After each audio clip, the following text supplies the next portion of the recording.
ठीक है।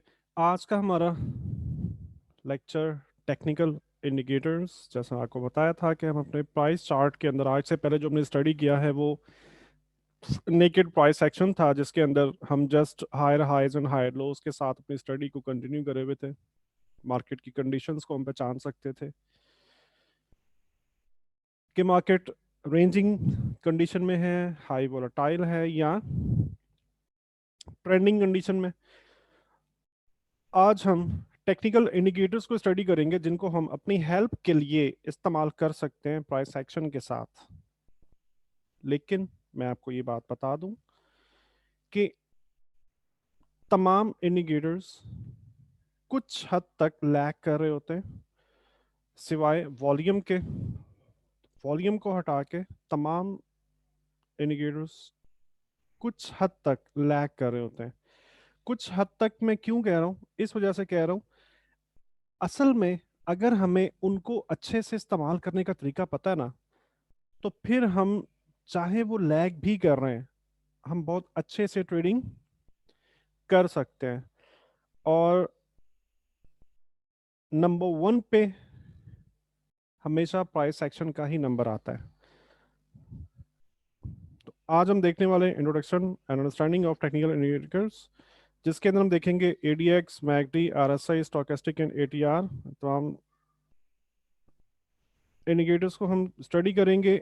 कुछ कंडीशंस होती हैं जिन कंडीशंस के साथ हम इनको ट्रेड करना सीखेंगे, जिनके अंदर मोस्टली यूज जो है ओवरबाउट है, ओवरसोल्ड है, कन्वर्जेंस एंड डाइवर्जेंस। बहुत ही जबरदस्त सिग्नल होता है। अगर ये कहा जाए तो गलत नहीं है कि ये मेरा फेवरेट सिग्नल है।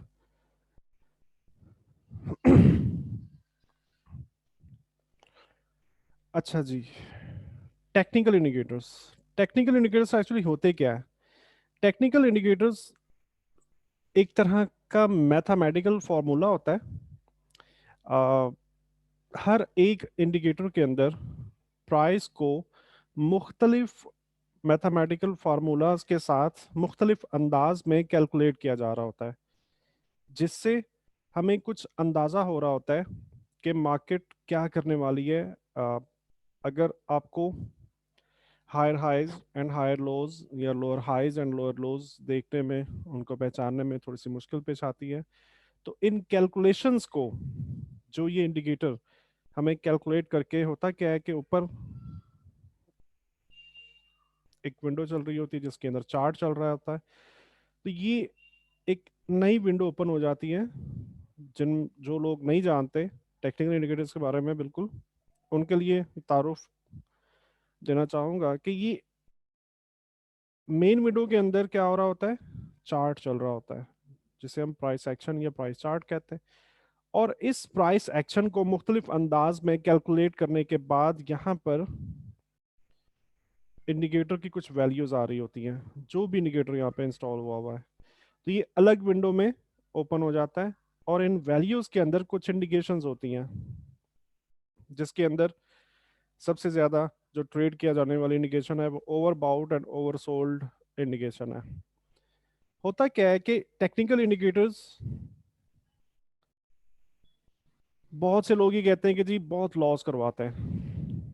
बहुत से लोग ये कहते हैं कि टेक्निकल इंडिकेटर्स के ऊपर ट्रेड नहीं करना चाहिए, और ये अच्छी चीज़ नहीं है, ये लैग कर रहे होते हैं, इनको अच्छे से ट्रेड नहीं किया जा सकता, जो कि गलत बात है। बेहतर वे क्या है इनको ट्रेड करने का? आपको राइट डायरेक्शन के अंदर राइट वे पता होना चाहिए कि किस वे में आपने उस इंडिकेटर को इस्तेमाल करना है। वो कौन कौन से इंडिकेटर हो सकते हैं? वो एडीएक्स भी हो सकता है, वो मैकडी भी हो सकता है, आरएसआई भी हो सकता है, स्टोकेस्टिक एंड एटीआर। हर एक इंडिकेटर हमको तीन चार तरह के ट्रेड्स दे रहा होता है, तीन चार तरह की कंडीशंस के अकॉर्डिंगली ट्रेड्स दे रहा होता है। तो होता क्या है, नॉर्मली लोग क्या कर रहे होते हैं, ये नए न्यू कमर्स क्या कर रहे होते हैं? अगर हम ओवर बाउट ओवर सोल्ड की बात करें, तो ये ट्रेंडिंग मार्केट के अंदर overbought and oversold condition को इस्तेमाल कर रहे होते हैं, जिससे नुकसान होता है, राइट? तो overbought and oversold conditions को हमेशा हम रेंजिंग मार्केट में इस्तेमाल करेंगे। ट्रेंडिंग मार्केट में इसको इस्तेमाल नहीं किया जाता। ये एक बहुत बड़ा एक फॉल्ट है टेक्निकल इंडिकेटर्स को इस्तेमाल करने का, जिन लोगों को ये पता नहीं होता। जैसा आपको प्राइस जो रिवर्सल पैटर्न्स थे और प्राइस की कंटिन्यूशन जो पैटर्न्स थे कैंडलस्टिक पैटर्न्स में हमने स्टडी किया, और मैंने आपको ये बताया था ना कि पूरा का पूरा चार्ट जो है ये कैंडलस्टिक पैटर्न से ही मिलके बन रहा होता है, लेकिन हम हर जगह पर उन पैटर्न्स को वैल्यू नहीं देते। ठीक है, बिल्कुल इसी तरीके से टेक्निकल इंडिकेटर्स भी ऐसे ही काम कर रहे होते हैं। अगर आप इनका अच्छे से इस्तेमाल करना नहीं सीखोगे, ये आपको नुकसान देंगे।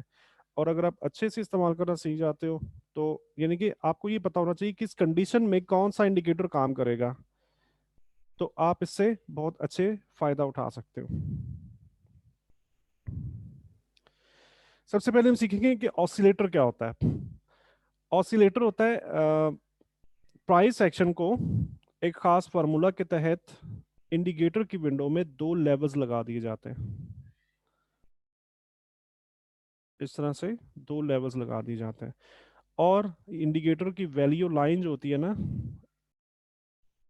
इन दो लेवल्स के दरमियान में ही ऑसिलेशन करती रहती है, यानी कि इन दो लेवल्स के दरमियान में घूमती रहती है। इसे कहते हैं ऑसिलेशन करना। यानी कि जैसे पेंडुलम होता है ना, दो पॉइंट्स के दरमियान में घूमता रहता है, तो इस तरह की मूवमेंट को ऑसिलेशन कहा जाता है। प्राइस के ऊपर मुख्तलिफ किस्म की कैलकुलेशंस को अप्लाई करके इसको देखा जाता है। और अगर हम रेंजिंग मार्केट को ट्रेड करने की बात करें, जैसा कि मैंने आपको कहा था कि रेंजिंग मार्केट को ट्रेड करना कदरे मुश्किल होता है, लेकिन अगर मार्केट एक लंबी रेंज में आ चुकी है और वो ट्रेंड ले ही नहीं रही है, तो फिर आप क्या करोगे? आप बैठे तो नहीं रहोगे।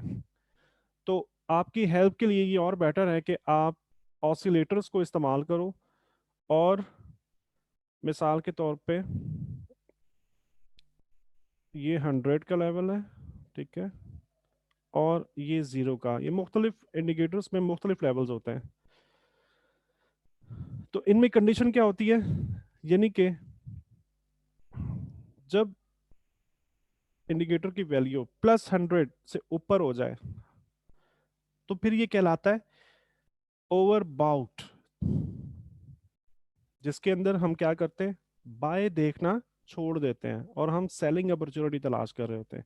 ओवरबाउट से क्या मतलब है कि ये जो इंस्ट्रूमेंट है, मिसाल के तौर पे EU, यूरो USD, ये अब बहुत ज्यादा बाय किया जा चुका है।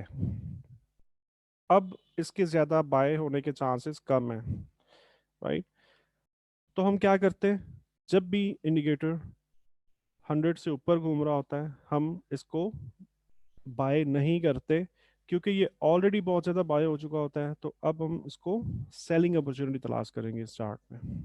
और वो सेलिंग अपॉर्चुनिटी कहाँ से आ सकती है? किसी भी स्ट्रॉन्ग लेवल से। इसके बाद इंडिकेटर विंडो जब भी 0 की लाइन से नीचे आ जाए, इसका मतलब होता है ओवरसोल्ड। ओवरसोल्ड कहा जाता है कि ये इंस्ट्रूमेंट, जो भी चार्ट ओपन है इस वक्त, ये बहुत ज्यादा सेल किया जा चुका है, जिससे हमें ये अंदाजा हो रहा होता है कि अब और ज्यादा सेलिंग के चांसेस इसके कम है। तो फिर हम क्या करते हैं, हम फर्दर सेलिंग अपॉर्चुनिटीज फाइंड नहीं करते, हम इनका रिवर्सल ट्रेड करते हैं। यानी कि सिंपल सी ट्रेडिंग है, sell from top, buy from low. Indicator जब भी +100 पे आ जाए, आप सेल कर सकते हो। इंडिकेटर जब भी 0 लेवल से नीचे घूम रहा है, तो हम इसे बाय कर सकते हैं। और हमेशा याद रखें, ये कंडीशंस सिर्फ और सिर्फ रेंजिंग मार्केट के अंदर काम करेगी। होगा क्या, अगर ट्रेंडिंग मार्केट की बात करेंगे, तो ट्रेंडिंग मार्केट के अंदर क्या होगा, मार्केट ऐसे ट्रेंड कर रही होगी और इंडिकेटर जो है ये ओवर बाउट में आ जाएगा, और ये थोड़ा सा ऐसे पुल बैक करेगी, इंडिकेटर भी ऐसे नीचे आएगा, और ये पुल बैक के बाद अगेन ट्रेंड को कंटिन्यू करेगी, राइट। और उसके बाद फिर ये इंडिकेटर ऐसे चलना शुरू हो जाता है। तो ऑसिलेटर्स को आपने हमेशा रेंजिंग मार्केट में ट्रेड करने के लिए इस्तेमाल करना है। और एक बहुत अच्छी काम की बात बताया, तो मतलब उसमें आपको इंशाल्लाह एक अच्छा पॉइंट है, वो ये है कि यूरो यूएसडी और पौंड यूएसडी, आप अगर रात में जागते हो तो आपने अक्सर देखा होगा कि रात में जब दिन का चेंज ओवर होता है ना, अब आज से मार्केट का टाइम चेंज हो चुका है, अब 3 बजे मार्केट ओपन होगी। पहले 2 बजे रात में ओपन होती थी, मतलब दिन का चेंज ओवर होता था। अब 3 बजे हुआ करेगी। 3 बजे से लेकर सुबह के 7-8 बजे तक पाकिस्तानी टाइम के मुताबिक मार्केट में ये दोनों पेयर जो होते हैं ना, यूरो यूएसडी और पौंड यूएसडी, ये तकरीबन 95% भी कहना गलत नहीं है, मतलब मोर देन 90% ये रेंज कर रहे होते हैं। तो अगर आपको कोई ट्रेडिंग समझ में नहीं आ रही, आपको कुछ भी समझ में नहीं आ रहा, तो आप ऑसिलेटर्स अप्लाई कर सकते हो, ठीक है। और इन पेयर्स के अंदर overbought and oversold के जरिए आप ट्रेड कर सकते हो। इसके अंदर क्या होगा, जब मार्केट रेंज में होती है ना, तो बहुत लंबे लंबे पिप नहीं मिलते हैं, बहुत बड़े बड़े पिप नहीं मिलते हैं। जस्ट आपने उस रेंज के अकॉर्डिंगली, इन केस ये रेंज आपने मार्क की है और यहाँ से यहाँ तक आपने क्रॉस हेयर लगा लिया, अगर ये 10 पिप की रेंज है तो फिर आप टीपी अपना 10 पिप तक ही रखोगे, राइट। मार्केट जब भी नीचे आएगी आप बाय करोगे, आपका टीपी यहाँ तक रहेगा। मार्केट जब भी ऊपर आएगी, लाजमी है कि ऑसिलेटर के अंदर ओवर बाउट हो जाए तब। अगर मार्केट ऐसे ऊपर घूम रही है, घूमती जा रही है और ऑसिलेटर के अंदर ओवर बाइंग का सिग्नल नहीं है, हम इसको सेल नहीं करेंगे, राइट। सो ऑसिलेशन की बात की जाए, मैंने आपको बता दिया, जैसे प्राइस पेंडुलम की तरह घूम रही होती है, इसी तरीके से दो लेवल्स के दरमियान में मार्केट घूम रही होती है, इसे ऑसिलेशन कहा जाता है। मुख्तलिफ किस्म के इंडिकेटर्स हैं जो हमें ऑसिलेशन प्रोवाइड कर रहे होते हैं, आइए इनको डिटेल से देखते हैं। जी मोहम्मद उस्मान, किसके लिए टाइम फ्रेम कौन सा? ये जो रात में स्ट्रेटजी बताई है इसके लिए?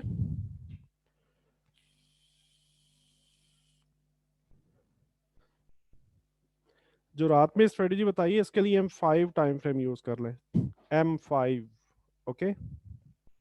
क्योंकि बहुत बड़े बड़े पिप मिलने नहीं वाले इसके अंदर, इस वजह से हम बहुत बड़े टाइम फ्रेम में इसको इस्तेमाल नहीं करेंगे।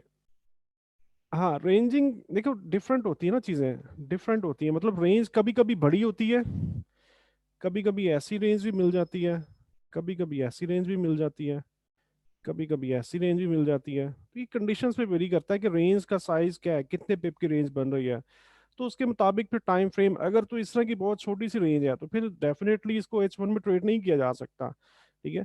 और अगर इस तरह की बड़ी रेंज है तो फिर उसको आप M30 M15 पर भी इस्तेमाल कर सकते हो, ठीक है। और इस तरह की रेंज है तो M15 पे इस्तेमाल करो, M5 पे इस्तेमाल करो। तो ये थोड़ा सा करते करते ना एक्सपेरिमेंट करोगे आप, प्रैक्टिस क्लास के अंदर मैं आपको बताऊंगा फिर सारी चीज़ें। अच्छा जी, ADX नंबर 1 हमारा इंडिकेटर। जैसा कि आपको बताया था कि आइडियली वैसे तो हम तरीके सारे सीखेंगे, ओके, सारे के सारे तरीके सीखेंगे ट्रेड करने के, मैं आपको बहुत सारे तरीके बताऊंगा, लेकिन जो most recommended way of trade है वो ट्रेंडिंग मार्केट होता है। अब ट्रेंडिंग मार्केट की अगर बात की जाए तो बहुत मरतबा ऐसा होता है कि हम हायर हाइज, मतलब पहला साइकिल कंप्लीट होने तक का, उसके कंफर्म होने तक का वेट करते रहते हैं और एनॉयड भी हो जाते हैं और उसके अंदर परेशानी भी होती है, बहुत ज़्यादा लंबा वेट भी हो जाता है। तो इसके लिए हम एक इंडिकेटर इस्तेमाल कर सकते हैं, ADX इसे कहा जाता है, एवरेज डायरेक्शनल मूवमेंट इंडेक्स। क्या कर रहा होता है ये? बहुत ही कमाल का इंडिकेटर है इस लिहाज से कि आपको ट्रेंड के स्टार्ट से ही बता देता है कि मार्केट में ट्रेंड स्टार्ट होने वाला है। इस पे 3 तरह की कंडीशन इस्तेमाल होती हैं। नंबर 1 पे कौन सी कंडीशन होती है कि रेंजिंग है या नहीं है, ठीक है। नंबर 2, ट्रेंड स्टार्ट होने वाला है। और नंबर 3, ट्रेंड एग्जॉस्ट हो चुका है, ठीक है। इसके अंदर ये भी बहुत एक अच्छी चीज है कि हमें ये पता चल जाता है कि ट्रेंड एग्जॉस्ट हो चुका है, जिससे हम क्या अंदाजा लगा सकते हैं। एग्जॉस्शन से क्या मतलब है, अगर बाय का ट्रेंड था और हम ये कह रहे हैं कि अब ये एग्जॉस्ट हो चुका है, तो इसका मतलब है कि अब ये बहुत ज़्यादा ऊपर नहीं जाने वाली है मार्केट, मार्केट अब रिवर्स हो जाएगी। ठीक है, तो इस तरह से हम इससे मुख्तलिफ किस्म से मुख्तलिफ अंदाज में हम इसे ट्रेड कर सकते हैं।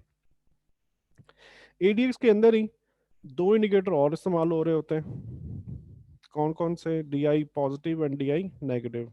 डी आई पॉजिटिव हमें ये बता रहा होता है कि बायर्स जो हैं वो इस वक्त कंट्रोल में हैं, और डी आई नेगेटिव हमें बता रहा होता है कि इस वक्त सेलर्स जो हैं कंट्रोल में हैं। मैं आपको MT4 पे लेके चलता हूँ और देखते हैं कि इसको किस तरह से लगाना है।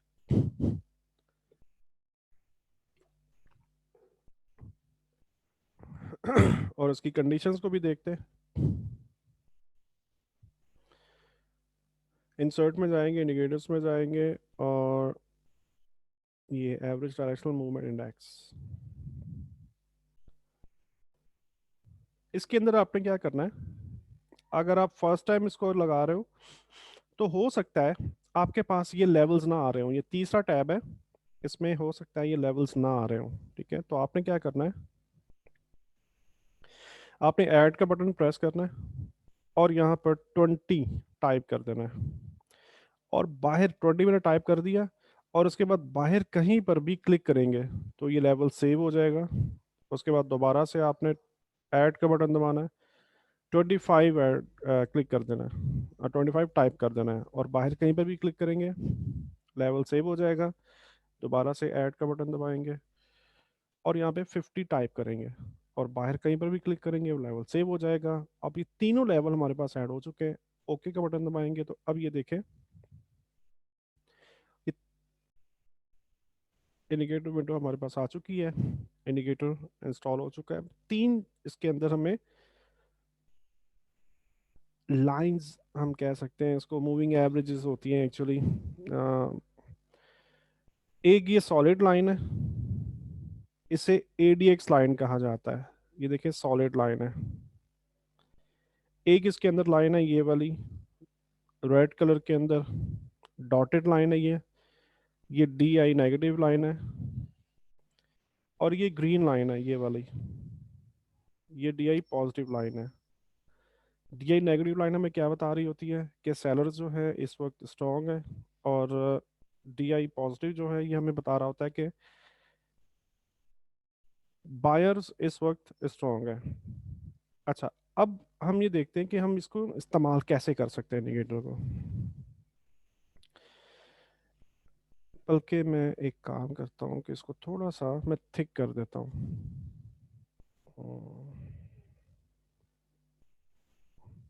ये देखें, अब ये लाइन थोड़ी सॉलिड लाइन थोड़ी सी थिक हो गई है। अब आपने क्या करना है, यहाँ पे एक लेवल आ रहा है 20, यहाँ पे आ रहा है 25, और यहाँ पे आ रहा है 50। जब भी ADX की लाइन 20 के लेवल से नीचे घूम रही हो, आप समझ जाएं कि मार्केट में कोई भी ट्रेंड मौजूद नहीं है। Number one condition. रेंजिंग को अगर समझना हो ना, और बहुत मतलब आपको अगर लोअर लोज हायर हाई समझने में इशू आ रहा है, तो जस्ट इसकी इंडिकेशन को आप देख लेंगे ना। ADX इस वक्त कहाँ पे घूम रहा है, तो 20 की लाइन ये है, और ADX इसके नीचे है। यहाँ पे ऊपर आया, उसके बाद अगेन नीचे आया, ये भी नीचे घूम रहा है इस जगह भी। तो ये देखिए मार्केट जो है ये रेंज कर रही है।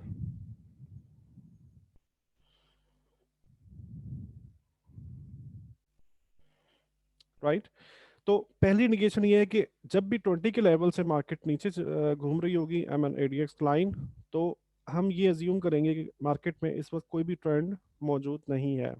उसके बाद ट्रेंड स्टार्ट कब होगा? ADX की लाइन 20 की लाइन को क्रॉस कर जाए और 25 की लाइन को भी क्रॉस कर जाए। यानी कि 20 की लाइन को क्रॉस करने का ये मतलब है कि मार्केट में कोई ट्रेंड आने वाला है।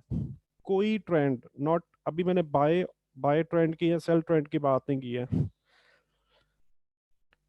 जब भी ADX की लाइन 20 के लेवल को क्रॉस करती है तो इसका ये मतलब होता है कि मार्केट में कोई सा भी ट्रेंड आने वाला है, तो आप अलर्ट हो सकते हो। उसके बाद 25 के लेवल को क्रॉस कर जाए एडीएक्स की लाइन, तो आप समझ जाओ कि जो भी ट्रेंड आया है अब वो स्ट्रेंथ पकड़ रहा है, अब वो जान पकड़ रहा है, राइट। अब हम ये देखेंगे कि वो कौन सा ट्रेंड है। दो तरह के ट्रेंड हो सकते हैं, या बाइंग का हो सकता है या सेलिंग का हो सकता है। तो हमने क्या करना है, हमने ये देख लेना है कि डीआई पॉजिटिव और डीआई नेगेटिव, इन दोनों में से ऊपर की साइड पे कौन सी लाइन है। जैसे ये देखो पॉजिटिव नजर आ रही है, ये देख रहे हैं, ग्रीन लाइन है, पॉजिटिव है, और ये नेगेटिव है, ये नीचे है, पॉजिटिव ऊपर है। यहाँ पे भी देखिए पॉजिटिव ऊपर है, नेगेटिव नीचे है। तो हम इसका क्या मतलब है कि बायर्स आर इन कंट्रोल, ठीक है, सेलर्स जो हैं वो कंट्रोल में नहीं है इस वक्त, बायर्स जो हैं वो कंट्रोल में है। इसके साथ हम एडीएक्स की लाइन को भी देख रहे हैं, तो हमें क्या समझ में आ रहा है कि इस वक्त मार्केट में बाइंग ट्रेंड आने वाला है। क्रॉस हेयर की मदद से मैं आपको, देखिए अभी ट्रेंड स्टार्ट हुआ नहीं था, बिल्कुल इसके पीछे क्या है, रेंज है, और यहाँ पे कोई भी higher high and higher lows बनना स्टार्ट नहीं हुए अभी तक। ये पुल बैक यहाँ पे आया, एडीएक्स ने हमें पहले ही बता दिया कि मार्केट में कोई ट्रेंड आने वाला है इस जगह पे, और डीआई पॉजिटिव ने हमें ये बता दिया कि बाइंग ट्रेंड आने वाला है। तो हमने क्या करना है, हमने डीआई पॉजिटिव और डीआई नेगेटिव को दोनों को मिला के देख लेना है कि इन दोनों में से ऊपर कौन सी लाइन मौजूद है, हम उसी डायरेक्शन के अंदर जाएंगे। तो इसको कैसे ट्रेड करेंगे, पुल बैक का वेट करेंगे, जैसे ही पुल बैक आएगा मार्केट में हम इसको ट्रेड कर लेंगे। अच्छा, ये हो गई सेकंड कंडीशन। अब थर्ड कंडीशन कौन सी है, ट्रेंड एग्जॉस्शन। ये देखें ये 50 का लेवल है, ठीक है, और एडीएक्स की लाइन जब भी 50 के लेवल को टच कर जाए या इससे ऊपर क्रॉस कर जाए, ये देखें, तो हम ये कह सकते हैं कि ये जो ट्रेंड चला था ना, ये वाला ट्रेंड, अब ये ट्रेंड एग्जॉस्ट होने वाला है, ठीक है। और इस जगह पर हमें पता चल गया था, ये देखें यहाँ पे क्रॉस किया था 50 के लेवल को, इस जगह पे हमें पता चल गया था कि मार्केट में रिवर्सल आने वाला है, राइट।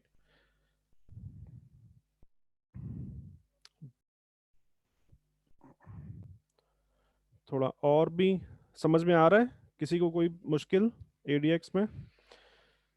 सर जी एग्जॉस्ट कब हो गया, ये रिपीट कर देना सर प्लीज। जी सर ये ट्रेंड एग्जॉस्ट कब हो गया, ये रिपीट कर देना प्लीज। जी, सबसे पहले तो माइक अपने ऑफ रखेंगे सब दोस्त, ठीक है, और 50 के लेवल से ऊपर जब भी एडीएक्स लाइन क्रॉस करेगी ना, तो हम ये समझेंगे कि ट्रेंड एग्जॉस्ट हो चुका है।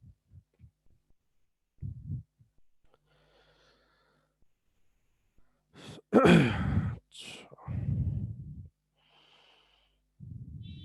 ये देखें जी, यहाँ पे 20 के लेवल पे मार्केट, ठीक है, और यहाँ 25 का लेवल से क्रॉस कर गई है ऊपर, और ऊपर डीआई नेगेटिव लाइन है, ये देखिए रेड लाइन ऊपर है, डीआई पॉजिटिव नीचे है। इस जगह पर आप ये भूल जाओ कि इससे आगे मार्केट मौजूद है, ये भूल जाओ, ठीक है। और जस्ट इसी जगह पर जब हमें ये सिग्नल मिला, तो हम अलर्ट हो गए कि मार्केट में सेलिंग का ट्रेंड आने वाला है। तो इसको हम क्या कर सकते हैं, इसको हम छोटे टाइम फ्रेम के पुल बैक पर भी ट्रेड कर सकते हैं, बहुत ही खूबसूरती के साथ आपको ये ट्रेंड के स्टार्टिंग पॉइंट से बता देगा। यानी कि जस्ट अगर हम प्राइस एक्शन को ट्रेड कर रहे होते तो फिर हम क्या करते, पहले इसको ब्रेक होने देते, पूरा जोन ब्रेक होता, उसके बाद ये पुल बैक आया, छोटा सा पुल बैक आया, ठीक है, और इस पुल बैक पर हम ट्रेड लेते सेलिंग की। तो इस इंडिकेटर को इस्तेमाल करने से हम जस्ट पहली कैंडल से ही हम ट्रेंड के अंदर शामिल हो सकते हैं। ये बहुत ही स्टार्टिंग पॉइंट से आपको इंडिकेशन देना शुरू कर देता है कि मार्केट में कुछ होने वाला है, मार्केट में ट्रेंड आने वाला है, वो कौन सा, बाइंग का या सेलिंग का। और भी कुछ देख लेते हैं, एग्जॉस्शन। एग्जॉस्शन देखिए, यहाँ से ट्रेंड स्टार्ट हुआ था, इस जगह से स्टार्ट हुआ था, और यहाँ पर देखें ये 50 लेवल से अबव है एडीएक्स की लाइन। तो इसका ये मतलब होता है कि ट्रेंड जो है ये एग्जॉस्ट होने वाला है। और उसके बाद देखें इस जगह पर हमें इंडिकेशन मिली थी कि मार्केट में ट्रेंड जो है वो एग्जॉस्ट होने वाला है, हम सेलिंग से निकल जाए। और इसके बाद थोड़ा सी मार्केट गई है, और देखें कैसे रिवर्स हुई है। यानी कि उसके बाद फिर सेलिंग हुई नहीं है, बहुत कम सेलिंग हुई है।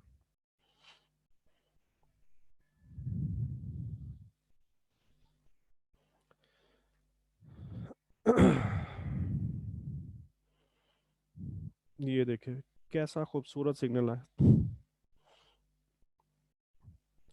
इस जगह पर 20 का लेवल क्रॉस हुआ, इस जगह पे 25 का लेवल क्रॉस हुआ, और यहाँ पर एक्चुअली हमें इंडिकेशन मिल गई थी कि मार्केट में ट्रेंड आने वाला है, करेक्ट। और डीआई नेगेटिव की लाइन ऊपर है, डीआई पॉजिटिव से डीआई नेगेटिव की लाइन ऊपर है। इट मीन्स कि ये जो ट्रेंड आने वाला है ये सेलिंग का ट्रेंड आने वाला है। और उसके बाद देखिए मार्केट कितना आपके फेवर में गई है, तकरीबन 123 पिप की ये मूव हुई है, 123 पिप की। अच्छा, यहाँ तक भी एडीएक्स की लाइन 50 को क्रॉस नहीं की थी। इसका ये मतलब था कि जो ट्रेंड है ये एग्जॉस्ट नहीं हुआ। तो हम क्या कर सकते हैं, हम पुल बैक के बाद दोबारा से सेलिंग कर सकते हैं, राइट। हम उस वक्त तक सेलिंग कर सकते हैं जब तक ट्रेंड एग्जॉस्ट ना हो जाए।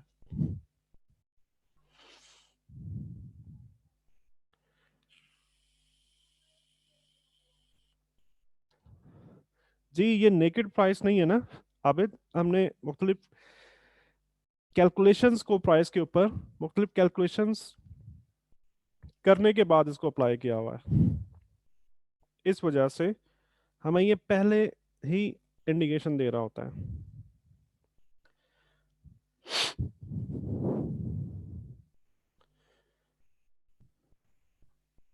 ओके, चले। अब तो खैर इन एग्जांपल्स को देखने की वैसे ज़रूरत नहीं है, मैंने आपको लाइव MT4 पे ले जा करके 3-4 एग्जांपल दिखा दिए हैं। फिर भी हम इनको देख लेते हैं। यहाँ पे देखें रेंज चल रही थी, राइट।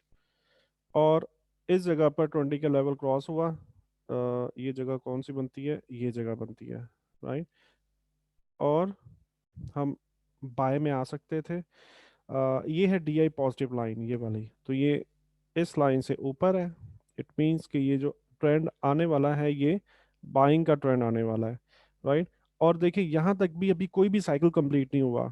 ये साइकिल है पहला, पहला ये साइकिल है पुल बैक का। रेंज के बाद पहले इसको ब्रेक करती मार्केट, फिर साइकिल कंप्लीट करती, और उसके बाद फिर हम इसके पुल बैक पर, यानी कि जब ये हाई ब्रेक होता तब ये लो कंफर्म होना था, और पुल बैक पर पॉसिबली हम यहाँ पे ट्रेड लेते। जबकि एडीएक्स की मदद से हम इसी जगह पर भी ट्रेड ले सकते हैं।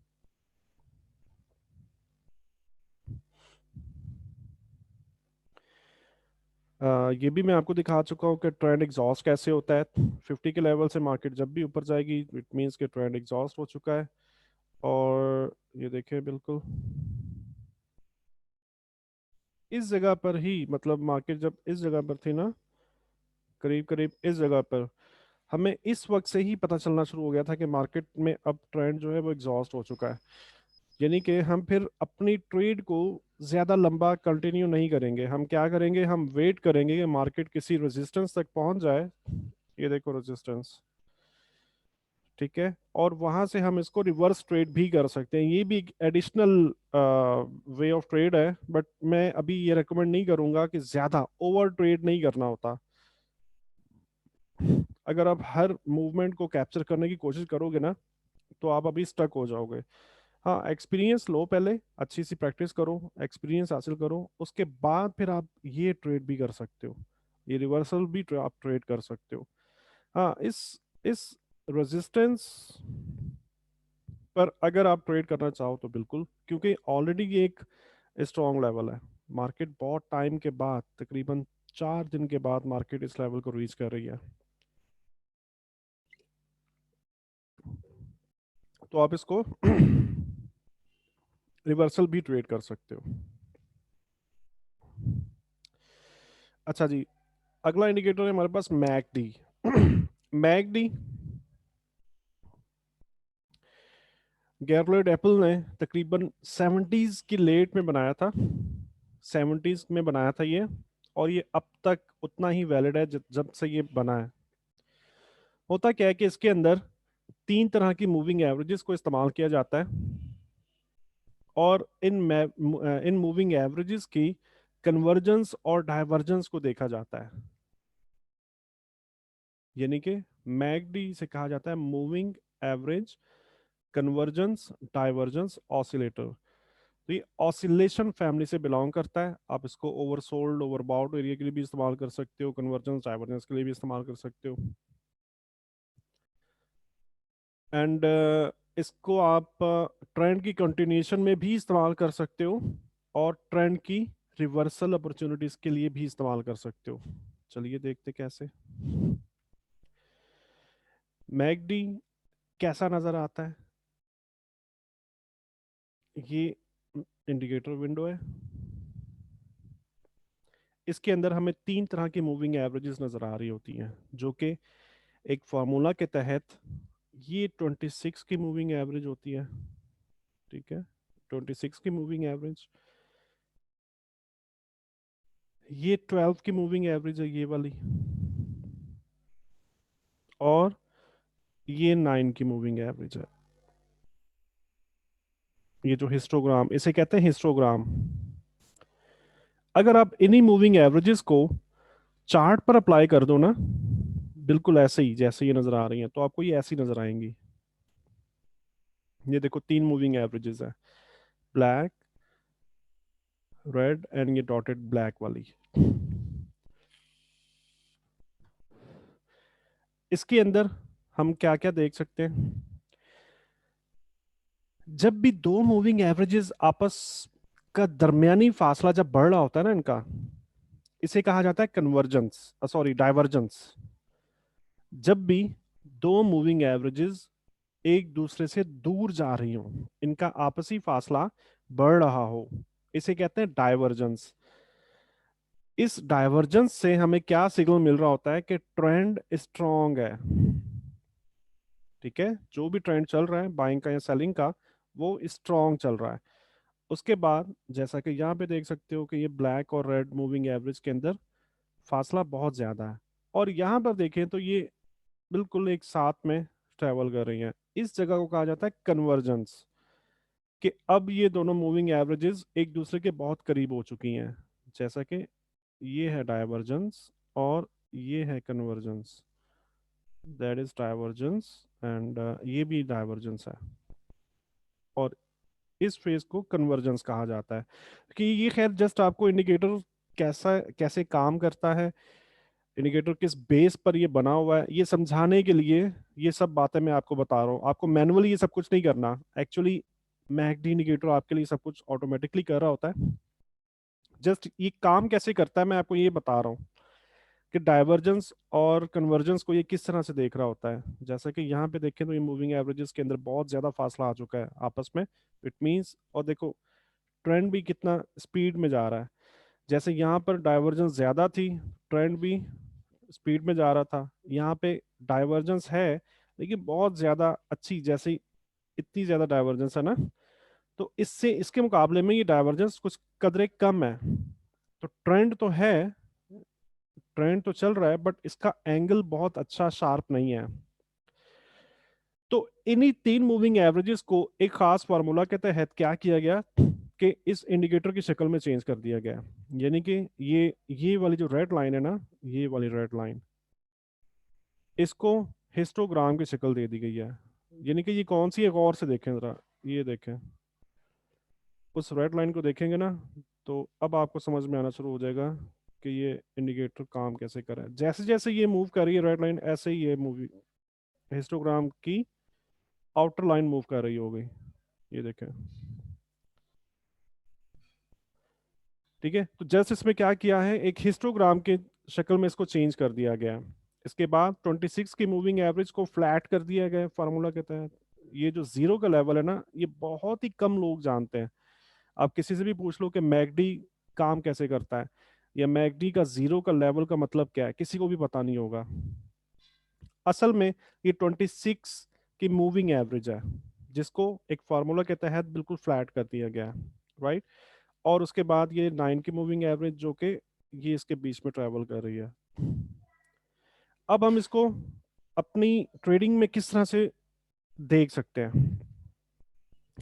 बहुत ही आसान है। और ये इसको ट्रेंड की अलाइनमेंट के अंदर हम इसके ट्रेड करने के, मैंने आपको बताया था कि हम रिवर्सल भी ट्रेड कर सकते हैं और कंटिन्यूएशन भी।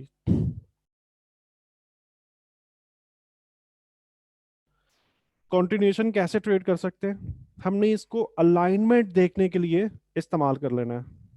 ये नंबर वन टाइप बता रहा हूँ आपको, इसके बाद और भी बताऊंगा कि और किस तरह से आप ट्रेडिंग में इस्तेमाल कर सकते हो। मतलब क्या है कि अगर हम इसको जीरो का लेवल अज्यूम कर लें, और यहाँ पे हम ये देख सकते हैं कि हिस्टोग्राम जो है ये जीरो लाइन से नीचे प्लॉट हो रहा है और मुसलसल नीचे ही प्लॉट होता जा रहा है। यहाँ पर हम देख सकते हैं कि हिस्टोग्राम जीरो लाइन से ऊपर प्लॉट हो रहा है और मुसलसल ऊपर ही प्लॉट होता जा रहा है।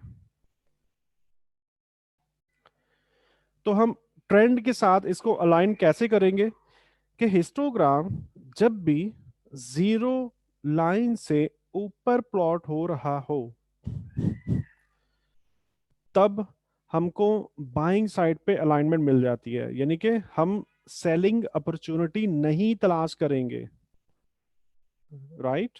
हम सेलिंग अपॉर्चुनिटी स्किप करेंगे। कोई हमें अगर मिल भी रही है, ऐसा हमें नजर भी आ रहा है कि कुछ सेलिंग हो रही है, तो हम स्किप कर देंगे। इससे क्या होगा, हम गलत डिसीजन लेने से बच जाएंगे। तो मैकडी इंडिकेटर को अपने ट्रेडिंग का इसलिए हिस्सा बनाना बेहतर है कि आप गलत डिसीजन लेने से बच जाते हो। कैसे, हिस्टोग्राम जब भी जीरो लाइन से ऊपर प्लॉट हो रहा होगा, आप बाय की एंट्री तलाश करोगे, और जब भी नीचे प्लॉट हो रहा होगा, ये देखें, आप सेलिंग की एंट्री तलाश करोगे, राइट। तो आधा जो हमारे एसल होने वाले होते हैं ना हमारे गलत डिसीजंस की वजह से, तो आधे एसल तो जस्ट ये अलाइनमेंट आपके खत्म करवा देगी। अगर आप अच्छे से इसको थोड़ा सा देखो, उसको प्रैक्टिस करो, चीज़ों को रिपीट करो बार बार अपनी ट्रेडिंग एक्टिविटीज के अंदर। जस्ट हमने अलाइनमेंट देखनी है कन्वर्जेंस के लिए, यानी कि आई मीन कंटिन्यूशन के लिए। अगर मैकडी जीरो लाइन से अबव प्लॉट हो रहा है, तो हम हर पुल बैक पर सुकून से बाय करेंगे। हमें ज्यादा परेशान नहीं होना कि ये मार्केट रिवर्स रिवर्स नहीं होगी। रिवर्स कब होगी, अगर मैकडी जीरो लाइन से नीचे प्लॉट होना शुरू हो जाए, तब हम बाइंग की अपॉर्चुनिटी फाइंड नहीं करेंगे, हम सेलिंग की अपॉर्चुनिटी फाइंड करेंगे। ठीक है, इस तरीके से हम अलाइन रखेंगे अपने आप को मैकडी के साथ कि मैकडी किस तरफ प्लॉट हो रहा है, हमने उस साइड की। हाँ, लेकिन मैं आपको ये बता चुका हूँ, ये इस कंडीशन को आप ट्रेंडिंग मार्केट में ही इस्तेमाल करोगे, रेंजिंग में नहीं इस्तेमाल करोगे। ठीक है, होगा क्या, अगर आप इस कंडीशन को रेंजिंग मार्केट में इस्तेमाल करते हो, तो क्या होगा, ये कभी थोड़े से टाइम के लिए नीचे प्लॉट होगा और एकदम से ऊपर आ जाएगा, और मार्केट पीछे रेंज कर रही होगी। तो फिर आप ये समझोगे कि मार्केट जो है वो सेलिंग साइड पे अलाइंड है, तो मुझे सेल करना चाहिए। लेकिन मार्केट रेंज में होने की वजह से फिर ये फ्लॉप होगा। जैसा कि मैंने आपको स्टार्ट में ये बात बताई कि इंडिकेटर बुरे नहीं है, उनका इस्तेमाल करने का तरीका और किस जगह पर कौन सा इंडिकेटर इस्तेमाल करना चाहिए, वो तरीका लीड कर रहा होता है।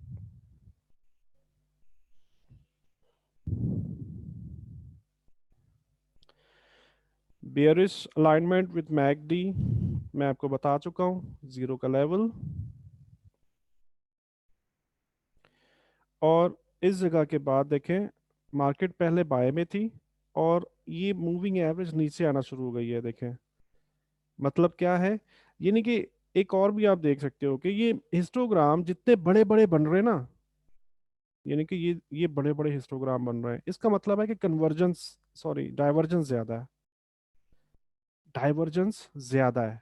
ठीक है, यानी कि ट्रेंड जो है वो स्ट्रेंथ के अंदर है। अब यहां से देखें, इस जगह से देखें तो ये डाइवर्जेंस जो है अब ये कन्वर्जेंस में चेंज हो रही है।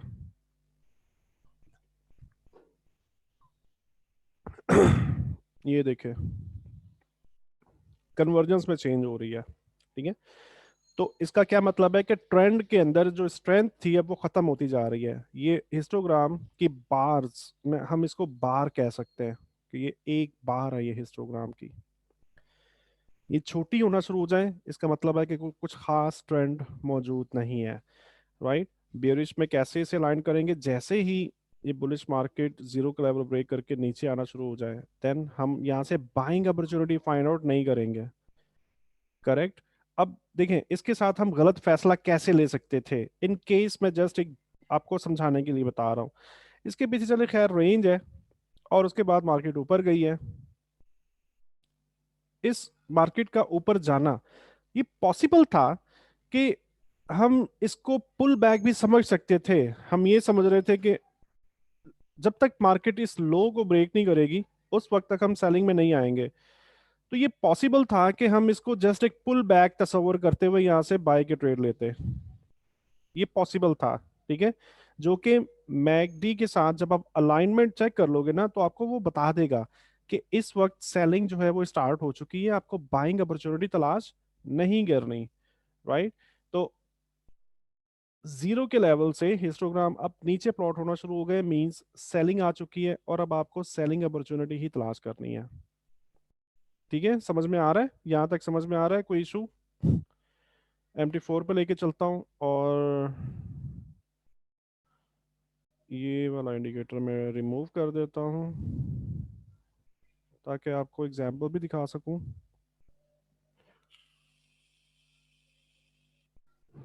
कैसे इंस्टॉल करोगे? इंसर्ट इंडिकेटर्स, ऑसिलेटर्स, मैकडी,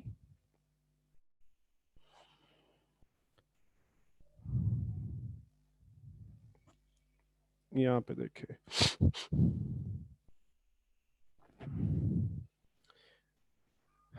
ये देखें, ये ट्रेंडिंग के अंदर बहुत ही खूबसूरती के साथ आपको बताएगा। ठीक है, देखिए यहाँ पर ये अलाइन हो चुका था, इस जगह पे मैकडी अलाइन हो चुका था। राइट, और इसका ये मतलब है कि अब ये हम हमारी बाइंग साइड पर अलाइनमेंट आ चुकी है। इस जगह पर सेलिंग के लिए अलाइन हो चुका था। राइट, तो इसमें सेलिंग आई, तकरीबन 30 पिप की ये मूव आई है। यहाँ पे बाइंग में अलाइंड है, देखिए मार्केट किस तरह से बाइंग में गई है। इस जगह पर सेलिंग में अलाइंड है। यहाँ पे क्रॉस हेयर की मदद से आपको दिखाऊं तो इस जगह पे, इस जगह पर सेल साइड पे अलाइंड है और इसके बाद देखिए कैसी मूव आई है, 90 पिप्स, 90 पिप्स की मूव है।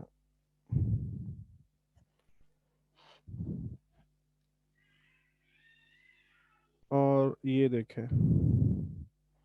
यहाँ पे ये देखें थोड़ा सा इसने ट्रैप किया, नहीं असल में इसको हम ट्रैप भी नहीं कह सकते। ये देखें कुछ हद तक ये रेंज थी। ठीक है, यूरो यूएसडी H1 का चार्ट है और ये जैसे ही इसने अबव क्रॉस किया है ये वैसे ही वापस भी आना शुरू हो गया, ये देखें। तो जैसे मैंने आपको बताया कि हिस्टोग्राम बड़े बड़े बनने का ये मतलब होता है कि ट्रेंड के अंदर जान मौजूद है, यानी कि ट्रेंड लंबा चलेगा। इस तरीके से हम अलाइनमेंट देखेंगे। अच्छा जी, अब हम पढ़ेंगे डिटेल के अंदर कन्वर्जेंस एंड डाइवर्जेंस।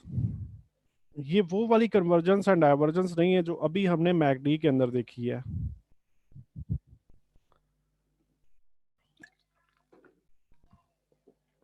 एक सेकंड प्लीज। कन्वर्जेंस और डाइवर्जेंस एक्चुअली क्या होती है? कन्वर्जेंस ये पूरा एक मेथड है जो मैं आपको अभी सिखाने वाला हूँ, ये पूरा मेथड है और इसमें आपने मिक्स नहीं करना जो अभी हमने मैकडी की इंडिकेशंस पढ़ी है ना। कन्वर्जेंस इस्तेमाल की जाती है ट्रेंड की कंटिन्यूएशन के अंदर, डाइवर्जेंस इस्तेमाल की जाती है रिवर्सल के अंदर। यानी कि होता क्या है, नॉर्मली क्या होता है मार्केट में, मिसाल के तौर पे ये एक रेजिस्टेंस है, मार्केट यहाँ तक रीच करती है और उसके बाद एक डबल टॉप बनाती है ऐसे, गिरने से पहले अक्सर ये पैटर्न रिपीट होता है। डबल टॉप बनाती है और ये हाई ब्रेक कर जाती है। जब ये हाई ब्रेक होता है ना, ये पिछला वाला, ये वाला हाई जब ब्रेक हो जाता है, तो नेकेड प्राइस एक्शन, जो लोग जस्ट प्राइस एक्शन को ट्रेड करते हैं, जिनको डाइवर्जेंस कन्वर्जेंस का नहीं पता, वो लोग बाय में आ जाते हैं। ठीक है, बाय में आते हैं, लेकिन होता क्या है, ये डबल टॉप होता है और मार्केट यहाँ पे बाय दिखाने के बाद यहाँ पे वापस नीचे आ जाती है। नीचे आने के बाद फिर ये एक lower lower lower lower high का साइकिल कंप्लीट होता है और उसके बाद मार्केट ऐसे नीचे गिरती है, बहुत लंबा गिरती है। ये एक बहुत ही कमाल का पैटर्न है प्राइस एक्शन का भी, और अपनी ट्रेडिंग के अंदर मैं भी इसको इस्तेमाल करता हूँ। तो इस जगह पर, यानी कि ये जो दो पॉइंट थे ना, ये पहला हाई और ये दूसरा हाई, ये जब ब्रेक हो गया था ना, पिछला हाई जब ब्रेक हो गया था, इस जगह पर अगर आपको कन्वर्जेंस मिल जाए तो आप ये पुल बैक में आने के बाद बाय करोगे। ठीक है, बहुत गौर से सुनिएगा मेरी बात को। अगर आपको ये हाई ब्रेक होने के बाद कन्वर्जेंस मिल जाए तो आप बाय करोगे, मार्केट बाय में जाएगी, फिर रिवर्स नहीं होगा। अगर पिछला हाई ब्रेक होने के बाद आपको डाइवर्जेंस मिल जाए, डाइवर्जेंस, तब आप कतई तौर पे बाय में नहीं आओगे। ये ट्रैप मूव होती है, जस्ट ये दिखाने के लिए होता है, और एक्चुअली मार्केट ने सेलिंग में आना होता है। ठीक है, और इसके बाद मार्केट नीचे आती है, एक साइकिल कंप्लीट करती है और फिर उसके बाद मार्केट में डाउन ट्रेंड स्टार्ट हो जाता है। ये कन्वर्जेंस डाइवर्जेंस होती क्या है ये मैं बता रहा हूँ, अभी इसको सीखेंगे, मैं आपको ये बताऊंगा कैसे देखा जाता है इन चीजों को ना। तो अभी हम ये डिस्कस कर रहे हैं कि किस जगह पर ये देखनी है। ये बहुत गौर से ये बात सुनिएगा। मतलब बहुत से लोग इस बात को समझने में थोड़ी गलती कर देते हैं, और वो क्या कर रहे होते हैं कि हर जगह पर ही कन्वर्जेंस और डाइवर्जेंस को देख रहे होते हैं, जिससे उनको फेलियर का सामना होता है। तो जस्ट ये पैटर्न है जिसके ऊपर हमें कन्वर्जेंस और डाइवर्जेंस को देखना है, राइट। इसके अलावा कहीं पर भी कन्वर्जेंस या डाइवर्जेंस, डाइवर्जेंस की मैं बात करूंगा, डाइवर्जेंस जो है कहीं पर भी आएगी तो वो फेल हो सकती है, राइट। यानी कि और ज्यादा सिंपल करूं तो स्ट्रॉन्ग सपोर्ट या रेजिस्टेंस पर आप डाइवर्जेंस देख सकते हो। अगर मार्केट में डाइवर्जेंस आई भी है और मार्केट किसी स्ट्रॉन्ग लेवल पे मौजूद नहीं है तो वो डाइवर्जेंस फेल हो सकती है, करेक्ट। चलिए अब सीखते हैं कि हमने देखना कैसे है सारा कुछ। हमारे पास दो विंडोज होती हैं चार्ट के अंदर, नंबर वन प्राइस एक्शन की विंडो, और दूसरी ऑसिलेटर, कोई भी हम इंस्टॉल कर सकते हैं। ऑसिलेटर कोई भी हो सकता है, स्टोकेस्टिक भी हो सकता है, आरएसआई भी हो सकता है, मैकडी भी हो सकता है। मैकडी के अंदर भी हमें डाइवर्जेंस के बड़े अच्छे सिग्नल मिल रहे होते हैं। लेकिन मैं आपको रेकमेंड करूंगा, काम सारे करते हैं, राइट, काम सारे करते हैं, मैं रेकमेंड करूंगा कि कन्वर्जेंस और डाइवर्जेंस के लिए आरएसआई का इस्तेमाल करें। आरएसआई क्या होता है अभी हम पढ़ने वाले हैं। तो हम क्या करेंगे, हम एक आरएसआई विंडो अप्लाई कर देंगे और प्राइस एक्शन विंडो ऑलरेडी हमारे पास मौजूद है। तो हमने अब कैसे देखनी है कन्वर्जेंस, कैसे देखेंगे और डाइवर्जेंस। सबसे पहले हम प्राइस एक्शन के अंदर देखेंगे कि प्राइस एक्शन पिछला हाई ब्रेक कर रहा है, और उसके बाद इस जगह पर देखें तो प्राइस एक्शन ने पिछला हाई ब्रेक करके एक नया हाई बना दिया है। ठीक है, इस हाई को ब्रेक करके प्राइस एक्शन ने एक नया हाई बना दिया। इसके साथ बिल्कुल इसी पॉइंट पे क्रॉस हेयर टूल इस्तेमाल करना है। ये तो पिक्चर है ना, ये थोड़ी सी आगे पीछे हो सकती है। अगर मैं सीधी लाइन लगाऊं तो ये सेम कैंडल पे आनी चाहिए।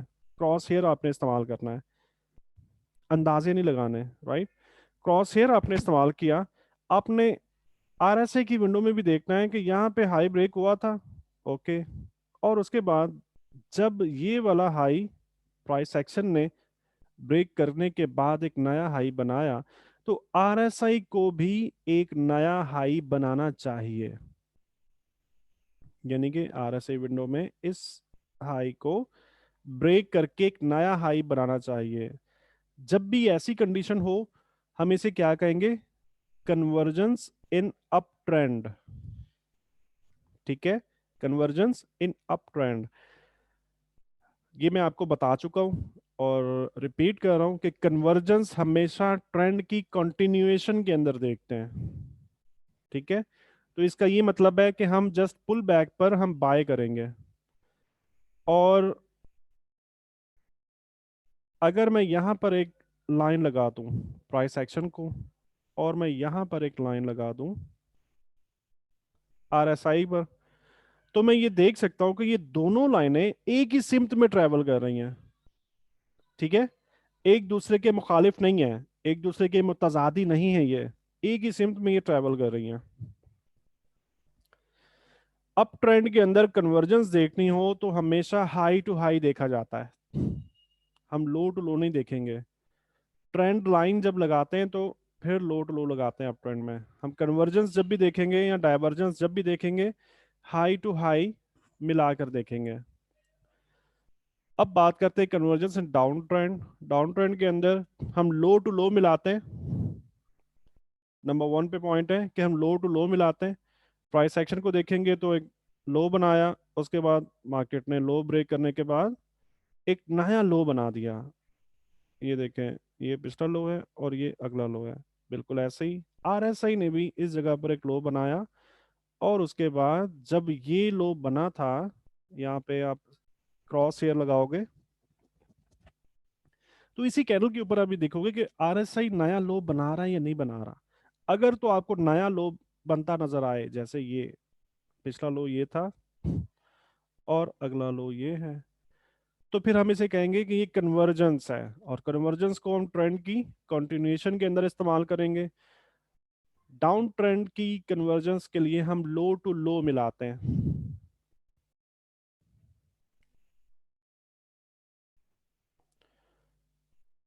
अगर मैं यहाँ पे एक लाइन लगा दूं ऐसे, और यहाँ पर भी एक लाइन लगा दूं, तो हम ये देख सकते हैं ये दोनों लाइनें सेम डायरेक्शन में ट्रेवल कर रही हैं, एक दूसरे के मुखालिफ मुतजादी नहीं है। ठीक है, तो इनको कन्वर्जेंस कहा जाएगा। और ये दोनों कंडीशंस कब इस्तेमाल होंगी, कौन बताएगा मुझे? चैट बॉक्स में बताएं जल्दी से, कब इस्तेमाल होंगी?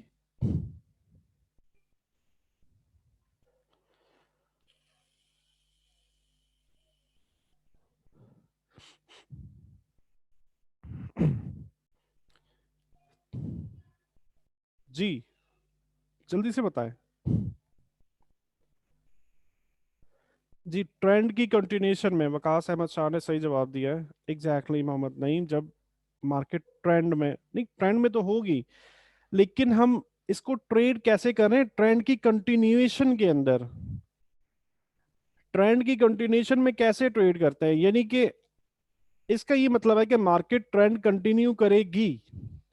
अगर कन्वर्जेंस आ गई है ना, इसका ये मतलब है कि मार्केट ट्रेंड कंटिन्यू करेगी। ओके, तो अगर ट्रेंड कंटिन्यू करेगी तो हम क्या करेंगे? हम ट्रेंड की डायरेक्शन में पुल बैक आने के बाद बाय करेंगे, अगर बाय का ट्रेंड चल रहा है। अगर यहाँ पे कन्वर्जेंस आ गई है तो इसका ये मतलब है कि मार्केट ट्रेंड कंटिन्यू करेगी। कौन सा ट्रेंड है? डाउन ट्रेंड है। डाउन ट्रेंड के लिए हम लो टू लो इस्तेमाल कर रहे होते हैं। कन्वर्जेंस हमें मिल गई है तो इसका मतलब है ट्रेंड कंटिन्यू होगा, तो फिर हम क्या करने वाले? हम हर पुल बैक पर सेल करने वाले हैं। ट्रेंड की कंटिन्यूएशन में ट्रेड करना इसे कहा जाता है। अच्छा जी, अब बात करेंगे डाइवर्जेंस। डाइवर्जेंस जो होता है ये रिवर्सल के लिए इस्तेमाल होता है। ठीक है, कैसे देखी जाती है? डाइवर्जेंस, मार्केट ने एक नया हाई बनाया, उसके बाद एक नया हाई बनाया मार्केट ने, इस जगह पर क्रॉस हेयर लगा रहे हैं। तो जब ये वाला हाई बना था, आरएसआई भी एक हाई बना रहा है, आरएसआई भी एक नया हाई बना रहा है। उसके बाद इस जगह पर देखें, मार्केट ने नया हाई बनाया, यानी कि मार्केट ने पिछला हाई ब्रेक करने में कामयाब हुई है। और क्रॉस हेयर की मदद से हम इसको देखेंगे। तो इस जगह पर हम देखें तो आरएसआई ने नया हाई नहीं बनाया। ठीक है, जैसे मार्केट मूव कर रही है, आरएसआई अब उसके मतलब मुतजाद मूव कर रहा है। कैसे समझ में आएगा ये? अगर मैं यहाँ पे हाई टू हाई मिलाने के बाद एक लाइन लगा दूं और यहाँ पर एक लाइन लगा दूं, तो इन दोनों रेड लाइन को देखने के बाद हम ये कह सकते हैं कि ये दोनों लाइंस एक दूसरे के मुखालिफ ट्रैवल कर रही हैं। ठीक है, मुखालिफ ट्रैवल कर रही हैं। यानी कि मैं समझ रहा हूँ कि शायद आपको मुश्किल पेश आ रही है। कन्वर्जेंस के अंदर दोनों दोनों लाइनें सेम डायरेक्शन मूव कर रही होती हैं, दोनों लाइनें सेम डायरेक्शन में मूव कर रही होती हैं। और डाइवर्जेंस के अंदर ये डायरेक्शन अलग अलग हो जाती है, ऐसे। ठीक है। अच्छा, इसके बाद अप ट्रेंड के अंदर डाइवर्जेंस के लिए हाई टू हाई देखा जाता है, मार्केट एक नया हाई बनाती है, जबकि आरएसआई नया हाई बनाने में नाकाम हो जाता है, जो कि हमारे पास अर्ली इंडिकेशन होता है कि रिवर्सल होने वाला है। राइट, तो हम क्या करेंगे, हम किसी भी रेजिस्टेंस का वेट करेंगे, रेजिस्टेंस से फिर हम सेलिंग में आएंगे। उसके बाद डाइवर्जेंस इन डाउन ट्रेंड की बात करें, तो इसके पीछे डाउन ट्रेंड, मार्केट लो बनाया, उसके बाद एक नया लो बनाया, और इसके साथ ही मार्केट ने, सॉरी, आरएसआई ने जब ये लो बना था, तो आरएसआई ने भी एक लो बनाया। उसके बाद मार्केट ने जब ये नया लो बनाया, तो आरएसआई ने नया लो नहीं बनाया, यानी कि नया लो बनाने में नाकाम रह गया। इसका ये मतलब है कि इन दोनों में डाइवर्जेंस आ चुकी है। अब ये दोनों अलाइंड नहीं है। और ज्यादा आसान आप ये कर सकते हो कि अलाइंड है या नहीं है, दोनों चीजें। यहाँ पे देखिए क्या हो रहा है, अलाइंड है। ये लाइन लाइन लाइन लाइन, चलो ये लगा देता हूँ। ठीक है, ये दोनों लाइनें देखें एक ही डायरेक्शन में मूव कर रही हैं, इसमें बहुत बारीक है, मैं मोटा करना चाह रहा था इनको। और यहाँ पे देखें क्या हो रहा है, एक ही डायरेक्शन में मूव कर रही है दोनों लाइनें। अगर मैं यहाँ पे लाइन लगाऊं, यहाँ पे भी, ठीक है। उसके बाद यहाँ पे लाइन लगा रहा हूँ तो ये एक ही डायरेक्शन है, और यहाँ पे ये लगा रहा हूँ तो अब ये डायरेक्शन चेंज हो गई है। यहाँ पे लाइन लगा रहा हूँ तो ये ऐसे लग रही है डाउन साइड पे, और यहाँ पे देखें तो ये डायरेक्शन चेंज हो चुकी है लाइन की, यानी कि अब ये अप साइड पे जा रही है।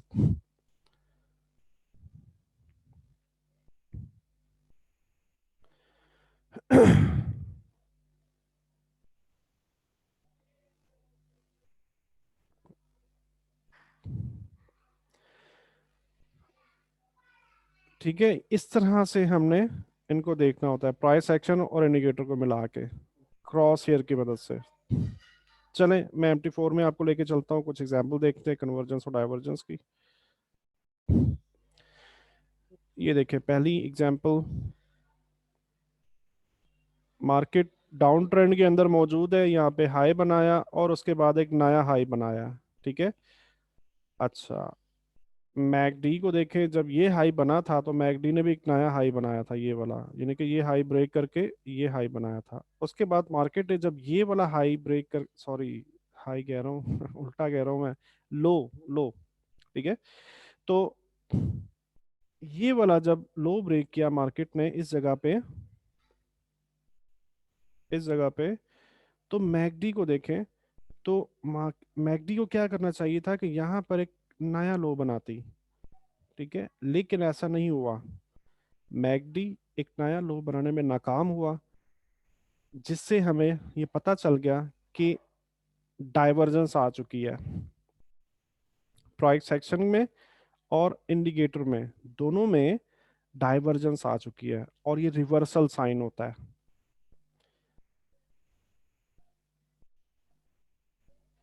सपोर्ट पिछला लो ब्रेक, और आप यहाँ से, बेटर ये है ट्रेड कैसे करोगे, तो बेटर ये है कि एक साइकिल कंप्लीट होने दें, ये वाला जो साइकिल है ना, एक cycle higher higher higher lows का, इसे कंप्लीट होने दें और पुल बैक पर आप बाय कर लें, राइट।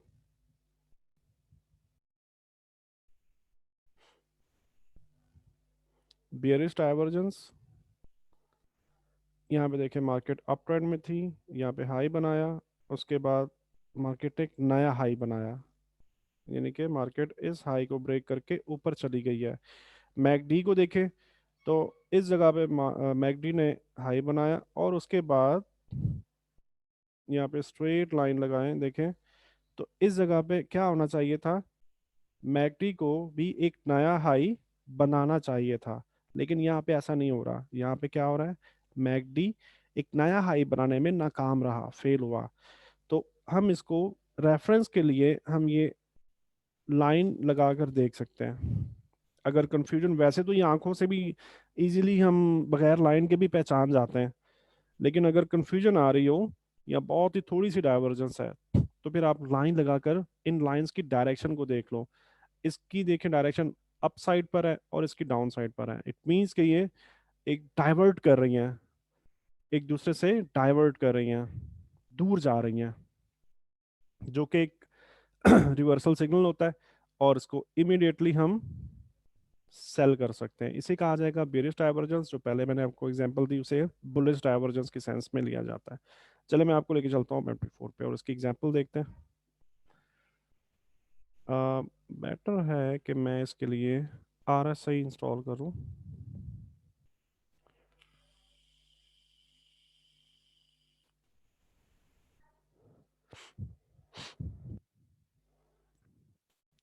इसको हम रिमूव कर देते हैं मैकडी को।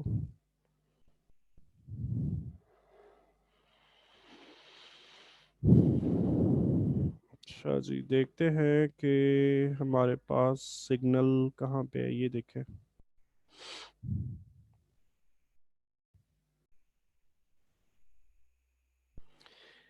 ये है लाइन टूल, ट्रेंड लाइन को ही आप इस्तेमाल कर सकते हो, लेकिन ये चूंकि रे बना रहा है ना, ये देखिए पूरे के पूरे चार्ट के ऊपर है, तो अब यहाँ तक इसको ड्रॉ करें। ड्रॉ करने के बाद इसको डबल क्लिक करें, राइट क्लिक करें, और उसके बाद ट्रेंड लाइन प्रॉपर्टीज में ये रे आपने ख़त्म कर देनी है, पैरामीटर्स में रे को अनचेक कर देना है। ओके करेंगे तो ये लाइन जस्ट इतनी ही आपको नज़र आएगी। उसके बाद ऐसे ही आप यहाँ पे भी एक लाइन लगा सकते हो, यहाँ पे ये देखें, ये होती है एक डाइवर्जेंस, यानी कि इस जगह पे मार्केट ने हाई बनाया, RSI ने भी हाई बनाया, इस जगह पे मार्केट ने पिछला हाई ब्रेक किया था, ऊपर आई है, और यहाँ पे RSI ने हाई ब्रेक नहीं किया, पिछला हाई ब्रेक नहीं किया, जो कि क्या था, एक बेयरिश डाइवर्जेंस, राइट। और इसको हम इमीडिएटली भी ट्रेड कर सकते हैं और पुल बैक पर भी ट्रेड कर सकते हैं, यानी कि पुल बैक पर भी आप ट्रेड करते तो ये ट्रेड आपकी कम से कम कितना चलती, 160 पिप, 160 पिप ट्रेड चली है। क्या लगता है आपको, कैसा सिग्नल है ये?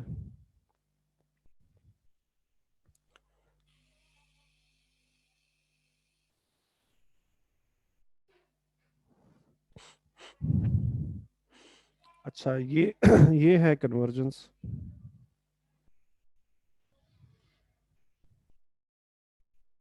ये देखिए, ये है कन्वर्जेंस, यानी कि यहाँ पे क्या हो रहा है, यहाँ पर ये दोनों की दोनों रेड लाइन जो मैंने मार्क की है, ये दोनों की दोनों अप साइड पर ट्रेवल कर रही हैं, ठीक है। अब इसके अंदर कुछ नए दोस्त जो हैं वो परेशान हो जाते हैं कि ये तो बहुत ज्यादा ऊपर चली गई है और ये बहुत कम, तो ये ऑसिलेटर है ना, ऑसिलेटर प्राइस के पास तो बहुत जगह मौजूद होती है ट्रैवल करने के लिए, तो ऑसिलेटर तो दो लेवल्स के बीच में ही ऑसिलेशन कर रहा होता है। जस्ट लॉजिक क्या है, कॉन्सेप्ट क्या है कि हाई ब्रेक होना चाहिए, ये हाई ज्यादा भी ब्रेक हो सकता है और छोटा भी, थोड़ा सा भी ब्रेक हो सकता है, दोनों कंडीशंस आ सकती हैं, ओके। और यहाँ से इसका दरमियानी फासला देखें, यहाँ से इसका दरमियानी फासला, दोनों के दोनों एक ही डायरेक्शन में, यानी कि अपवर्ड मूव कर रही हैं, दोनों की दोनों। उसके बाद देखें, ये हम कौन बताएगा, कन्वर्जेंस हम कब ट्रेड करते हैं?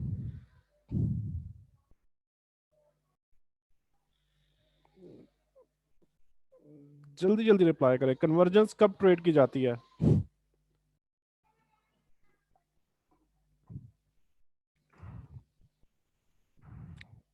ट्रेंड की डायरेक्शन के अंदर, कंटिन्यूएशन के अंदर, ठीक है। डाइवर्जेंस रिवर्सल पे ट्रेड की जाती है, राइट। तो यहाँ पे कन्वर्जेंस मिल रही है और यहाँ पे देखिए मार्केट नीचे गिर रही है, लेकिन पीछे डाइवर्जेंस नहीं है। The point is, the logic जो मैं आपको समझाना चाह रहा हूँ, वो क्या लॉजिक है, क्या चीज है जो मैं आपको समझाना चाह रहा हूँ, ये बात समझाना चाह रहा हूँ कि देखें, यहाँ पे मार्केट नीचे गिर रही है लेकिन यहां पर डाइवर्जेंस नहीं मिल रही, तो इसका मतलब ये है कि ये रिवर्सल साइन नहीं है। हम इसको सेल साइड पे ट्रेड नहीं करेंगे, पुल बैक पर हम इसे बाय बाय साइड पे ट्रेड करेंगे। ओके, और ये देखिए किस तरह से मार्केट बाय गई है, तकरीबन 177 मैक्स, मतलब हाई में अगर पूरा मार्क करूं तो 180 180 पिप की ये मूव हुई है। इस कन्वर्जेंस ने हमें ये मूव दी थी।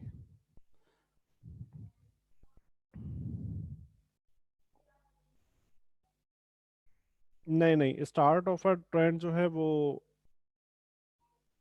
एडीएक्स, उसके लिए हम एडीएक्स को इस्तेमाल करेंगे। रिवर्सल के लिए और कंटिन्यूएशन के लिए हम कन्वर्जेंस और डाइवर्जेंस को इस्तेमाल करेंगे। हाँ, ये इन द सेंस हम ये कह सकते हैं कि स्टार्टिंग, हाँ, रिवर्सल के लिए हम इसको देखेंगे, यानी कि वहां से रिवर्स ट्रेंड स्टार्ट होगा। ये देखें, ये लाइन लगा दी और ये लाइन लगा दी। ये क्या मतलब है इसका? रिवर्सल। रिवर्सल से क्या मतलब है कि पीछे कौन सा ट्रेंड था? Up trend. रिवर्सल से क्या मतलब है कि अप ट्रेंड का रिवर्सल कौन सा होगा? सेल साइड, यानी कि डाउन ट्रेंड। तो बिल्कुल पिन पॉइंट एंट्री मिलती है, पिन पॉइंट बिल्कुल, ठीक है। और ये देखिए मार्केट आपके एसएल की तरफ जाती नहीं है, मार्केट बिल्कुल पिन पॉइंट एंट्री मिलती है। और इस सेंस में हम ये कह सकते हैं कि आपको रिवर्सल ट्रेंड जो भी होगा ना, बाय का होगा या सेल का होगा, उस ट्रेंड के स्टार्टिंग पॉइंट से आप इसे पकड़ सकते हो। इस सेंस में हम ये कह सकते हैं कि स्टार्टिंग पॉइंट से हम इसे पकड़ सकते हैं, बिल्कुल पिन पॉइंट एंट्री मिलती है। शर्त क्या है?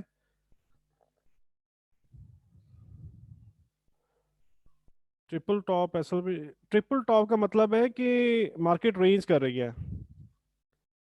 देखो, एक चीज आपको एक हिंट दे देता हूँ, एक साइकोलॉजिकल पॉइंट है। अच्छी ट्रेड वो होती है जो इमीडिएटली आपके फेवर में जाना शुरू हो जाए। अगर आपने ट्रेंडिंग मार्केट में ट्रेड की है ना, तो H1 में आप ट्रेड कर रहे हो, आप मैक्सिमम 2 से 3 कैंडल्स तक का वेट करो। अगर 2 से 3 कैंडल्स आपके फेवर में नहीं जा रही, मार्केट उल्टी जा रही है, तो जल्दी ट्रेड से निकल जाओ, यानी कि अपना एसल होने का वेट ना करो। और अच्छी ट्रेड वो होती है जो 2 से 3 ट्रेड्स के अंदर ही मार्केट आपके फेवर में जानी शुरू हो जाए, तो आप समझ जाओ कि हाँ ये ट्रेड ठीक है। तो ट्रिपल टॉप की बात कर रहे हो तो इट मीन्स के मार्केट रेंज करेगी उस वक्त, ठीक है। तो मैं ट्रिपल टॉप तक का वेट नहीं करता।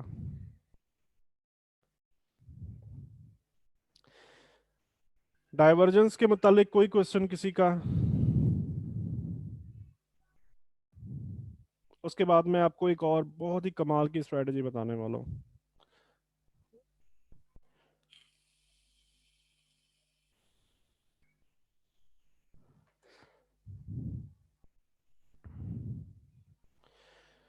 अच्छा जी, हम अभी बात करने वाले हैं डबल मैक डी स्ट्रेटजी। अब तक हम क्या कर रहे थे? हम विंडो में जस्ट एक इंडिकेटर को इस्तेमाल कर रहे थे जो हमें एक टाइम फ्रेम की ही इंफॉर्मेशन दे रहा था, यानी कि मैं आपको MT4 में लेके चलता हूँ। देखो, कॉन्सेप्ट को समझना बहुत गौर से, थोड़ा सा तवज्जो तलब है। हम कौन से टाइम फ्रेम में इस वक्त? कौन बताएगा?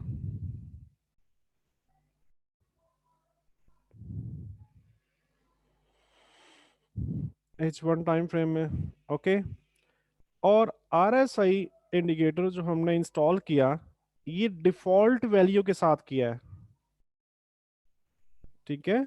डिफॉल्ट वैल्यू के साथ, यानी डिफॉल्ट का क्या मतलब है, अगर हम इंडिकेटर इंस्टॉल करते हैं ना कोई भी, तो उसकी,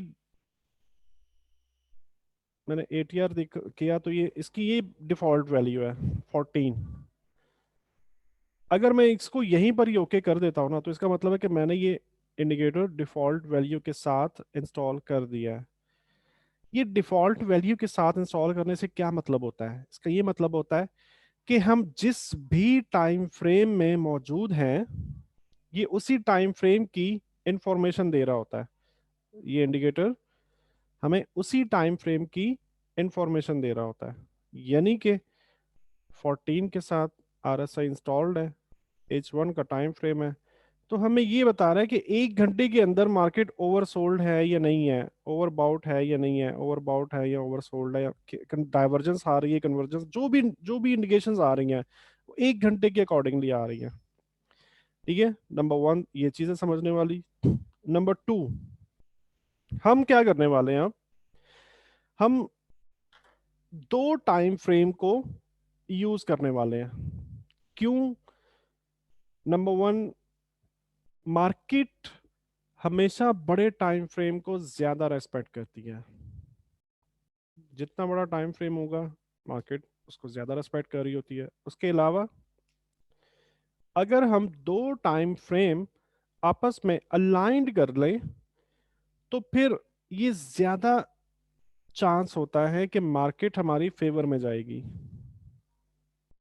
अगर हम सेम चार्ट को, रिपीट कर रहा हूं, अगर हम सेम चार्ट को दो टाइम फ्रेम्स में अलाइन कर लें, ये कैसे हो सकता है? ये ऐसे हो सकता है,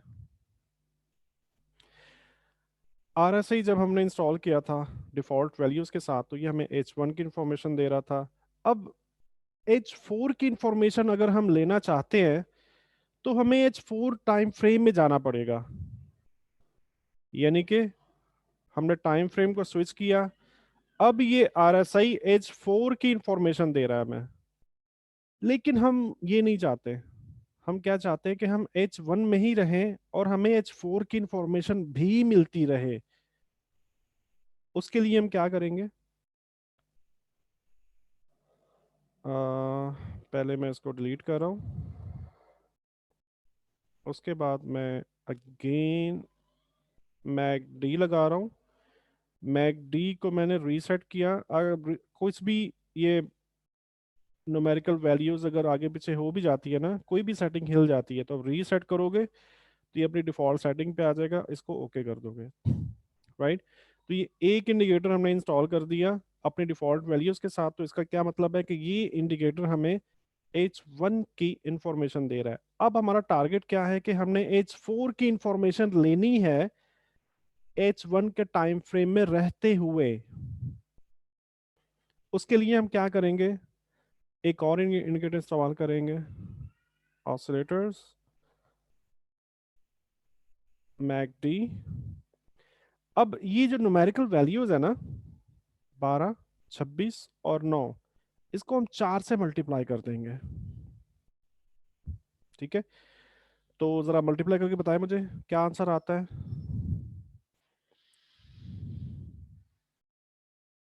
जल्दी जल्दी बताएं।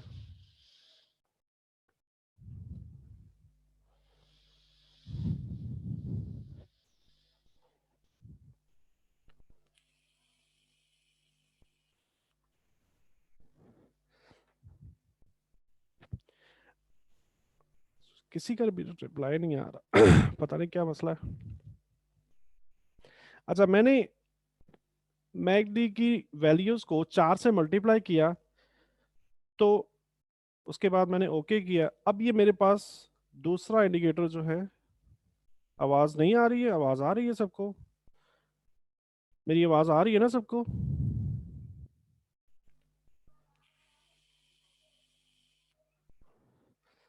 हाँ, तो रिप्लाई किया करे ना फिर। ये मोहम्मद उस्मान कह रहे हैं कि आवाज नहीं आ रही। और मतलब तुम्हारा अपना इंटरनेट कनेक्शन चेक करें। ठीक है, अब मेरे पास ये दो इंडिकेटर्स इंस्टॉल हो चुके हैं, जिसके अंदर मैंने क्या किया, दूसरे वाले इंडिकेटर को की वैल्यूज को मैंने 4 से मल्टीप्लाई कर दिया। तो अब ये इसी सेम विंडो में रहते हुए H4 की इंफॉर्मेशन दे रहा है मुझे। H4 की इंफॉर्मेशन से क्या मतलब है कि बड़ा टाइम फ्रेम है। ठीक है, और ये चूंकि डिफॉल्ट वैल्यूज हैं, तो फिर ये हमें कौन से टाइम फ्रेम की इंफॉर्मेशन दे रहा होगा, H1 टाइम फ्रेम की। H1 टाइम फ्रेम की इंफॉर्मेशन क्यों दे रहा है, क्योंकि हम इस वक्त H1 टाइम फ्रेम में मौजूद हैं। ये तो है जस्ट सेटअप, कि हमने इस स्ट्रेटजी को सेटअप कैसे करना है। जब आपने ये सब कुछ कर लिया, it means you are all done. आपने अच्छे से स्ट्रेटजी का सेटअप बना लिया। उसके बाद हम क्या देखते हैं, अलाइनमेंट। हम ये बात जानते हैं कि मार्केट बड़े टाइम फ्रेम को ज्यादा रेस्पेक्ट करती है। तो हम क्या करने वाले हैं, हम H4 को, नहीं, हम H4 की अलाइनमेंट चेक करेंगे कि मार्केट किस साइड पर अलाइंड है H4 के अंदर, और H1 के साथ उसको अलाइन कर लेंगे। यानी कि H1 को H4 के साथ अलाइन कर लेंगे। कंफ्यूज्ड?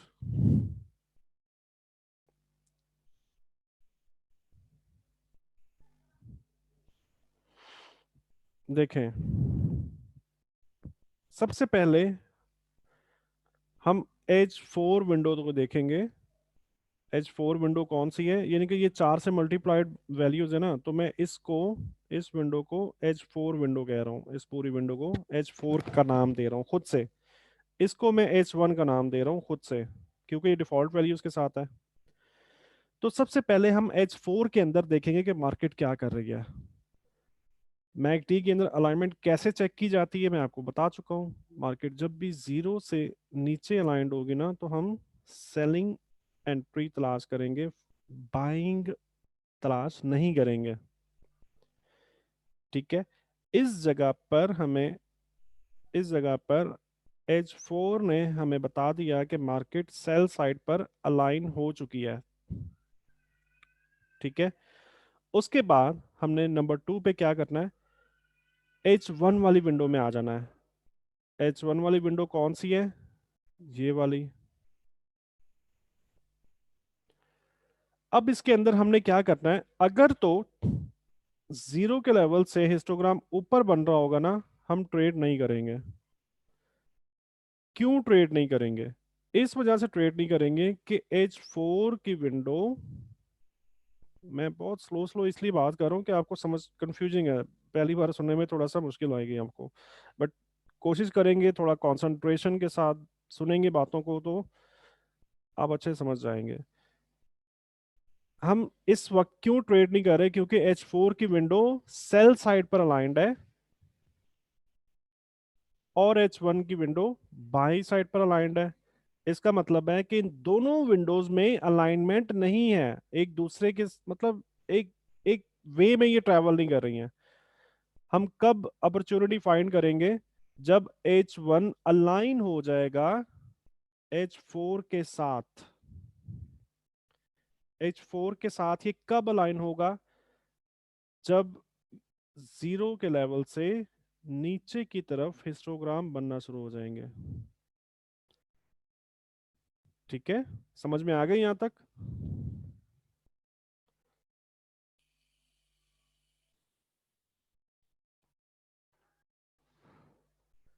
समझ में आया यहां तक? नहीं आया तो जवाब तो देना, मतलब बोलें तो सही कि नहीं आया, या आया, जो भी है रिप्लाई तो करें, मैं वेट कर रहा होता हूँ आपके रिप्लाई का।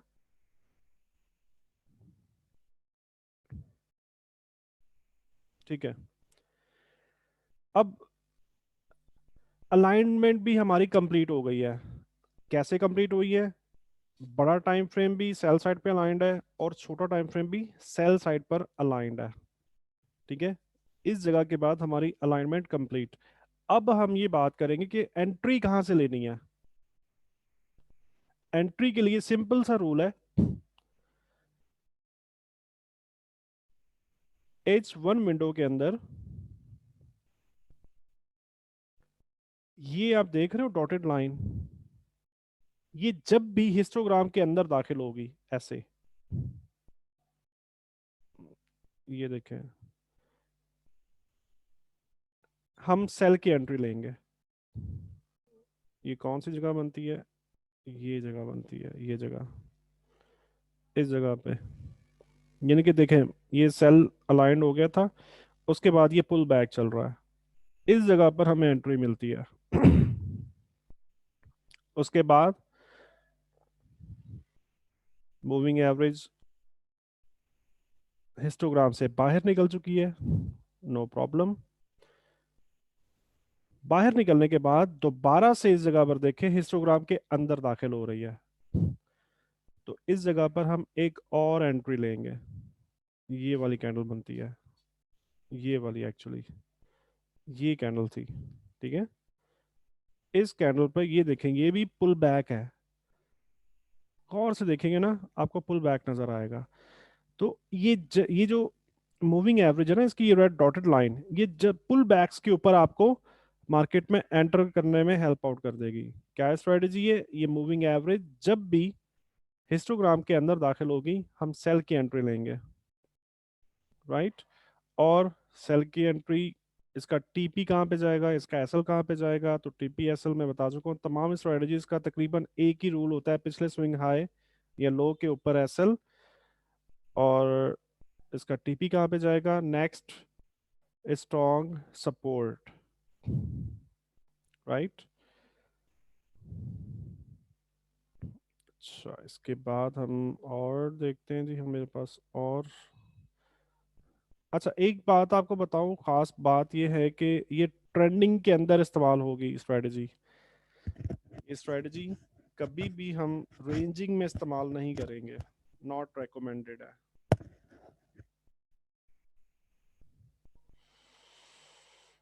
ये देखिए, यहाँ पे अच्छा सा मिल रहा है, ये देखिए।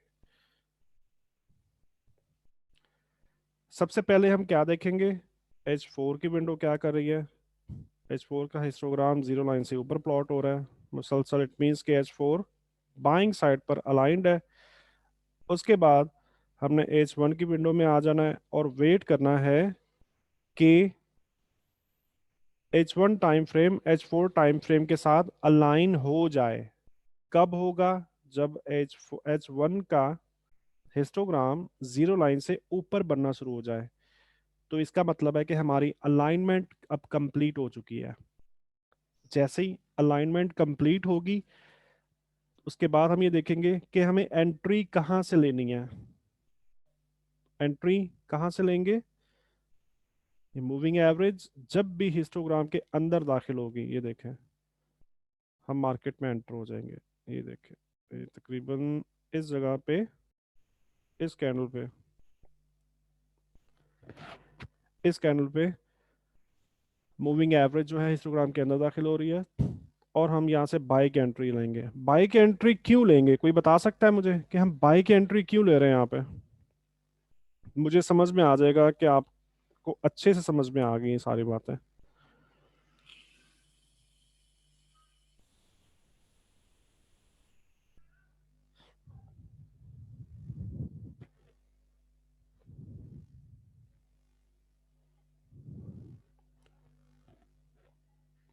Exactly, perfect answer Mohammad Naeem and Abid, perfect. ठीक है, क्योंकि बड़ा टाइम फ्रेम भी बाएं साइड पर अलाइंड है और छोटा टाइम फ्रेम भी बाइंग साइड पर अलाइंड है, तो इस वजह से हम बाई की एंट्री लेंगे जब भी ये मूविंग एवरेज हिस्टोग्राम के अंदर दाखिल होगी। और उस वक्त तक, अब देखिए यहाँ पर हम एंट्री नहीं लेंगे, क्योंकि इस जोन के अंदर इस जगह पर H4 और H1 आपस में अलाइन नहीं है। ये तो ये क्या बता रहा है, बाय, और ये जीरो के लेवल से नीचे प्लॉट हो रहा है हिस्टोग्राम, तो H1 क्या बता रहा है कि सेल है। इसका मतलब है कि सेंटीमेंट अब मिक्स हो चुका है, यानी कि अब मिक्सचर है, अलाइनमेंट नहीं है। ठीक है, तो हम ट्रेड नहीं करेंगे। उसके बाद इस जगह पर अलाइनमेंट हुई है दोबारा से, इस जगह पे दोबारा से अलाइनमेंट हुई और उसके बाद हमें एंट्री इस जगह पे लेनी थी जब ये डॉटेड लाइन हिस्टोग्राम के अंदर दाखिल हो, हो रही थी, राइट। उसके बाद अगली एंट्री हमें यहाँ से मिलती है, इस जगह पे देखें मूविंग एवरेज हिस्टोग्राम के अंदर दाखिल हो रही है।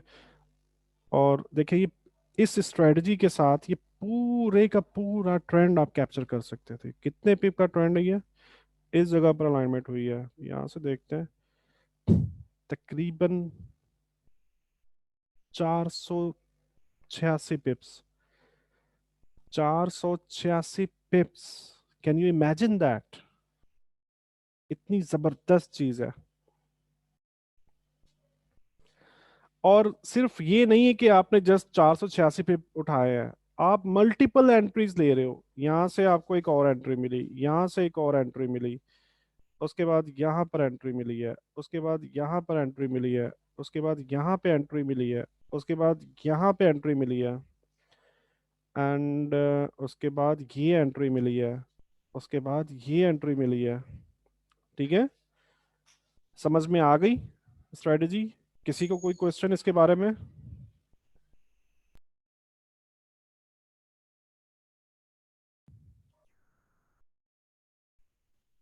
कैसी लग रही है पहले तो ये बताएं। कुछ कुछ मजा आ रहा है? मुझे लग रहा है बोर हो रहे हैं सारे के सारे।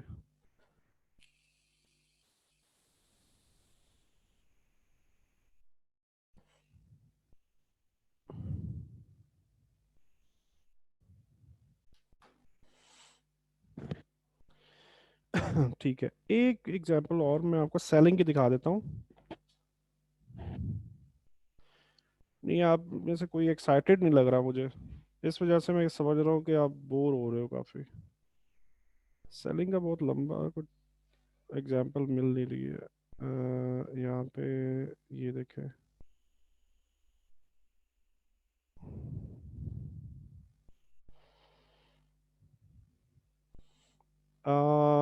M30 टाइम फ्रेम, कोई भी टाइम फ्रेम इस्तेमाल करेंगे ना, तो देखिए सिंपल सा कॉन्सेप्ट क्या था कि हमने H4 के साथ इस विंडो को देखना था, हमने 4 से मल्टीप्लाई कर दिया।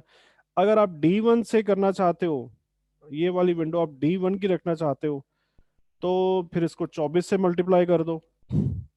इन फिगर्स को 24 से मल्टीप्लाई कर दो तो ये D1 की विंडो आ जाएगी।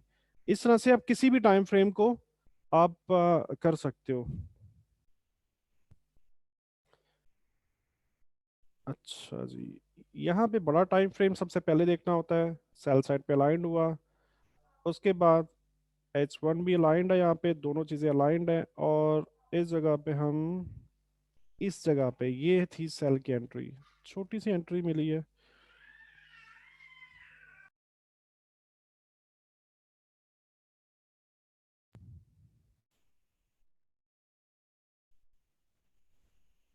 इस जगह पे छोटी सी एंट्री मिली है, बट ये भी इतनी छोटी नहीं है, 34 पिप्स की है।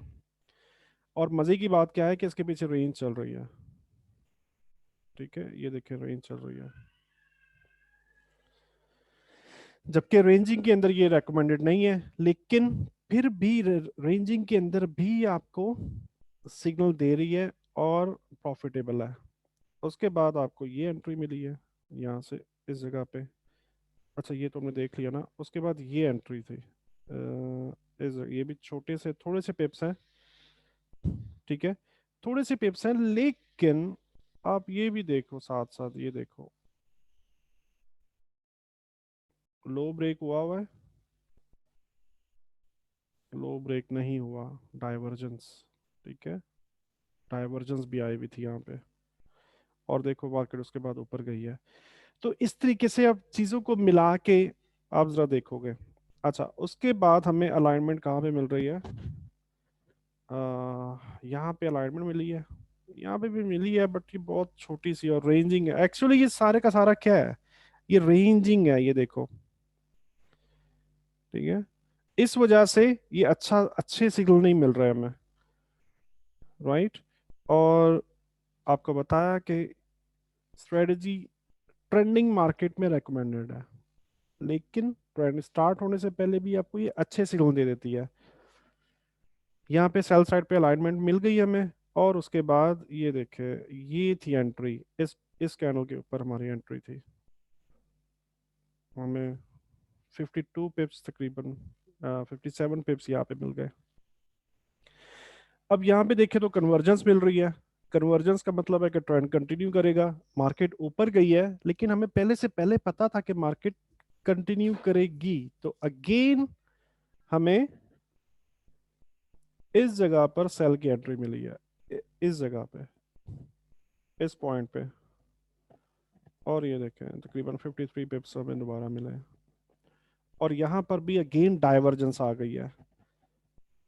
ये देखें डाइवर्जेंस, नया लो बना और यहाँ पे नया लो नहीं बना, मींस डाइवर्जेंस आ चुकी है। तो ये इस तरह से हम ये देख सकते हैं चीजों को, यानी कि हम लॉस करने से बच सकते हैं, लंबा होल्ड करने से जब भी डाइवर्जेंस आ जाएगी तो हम ये समझ जाएंगे कि हमें ट्रेड बंद कर देनी है, राइट। और जैसे ही डाइवर्जेंस अपीयर हुई है, उसके बाद देखिए कितना लंबा अप ट्रेंड चला है।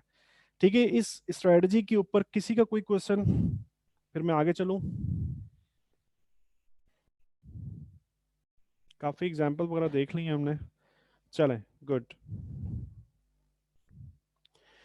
अच्छा जी, relative strength index, RSI. RSI अभी हमने लगा के अभी देख भी लिया है, तो कैसे लगाना है वो सब ऑलरेडी हम देख चुके हैं। आरएसआई बहुत ही कमाल का एक ऑसिलेटर है।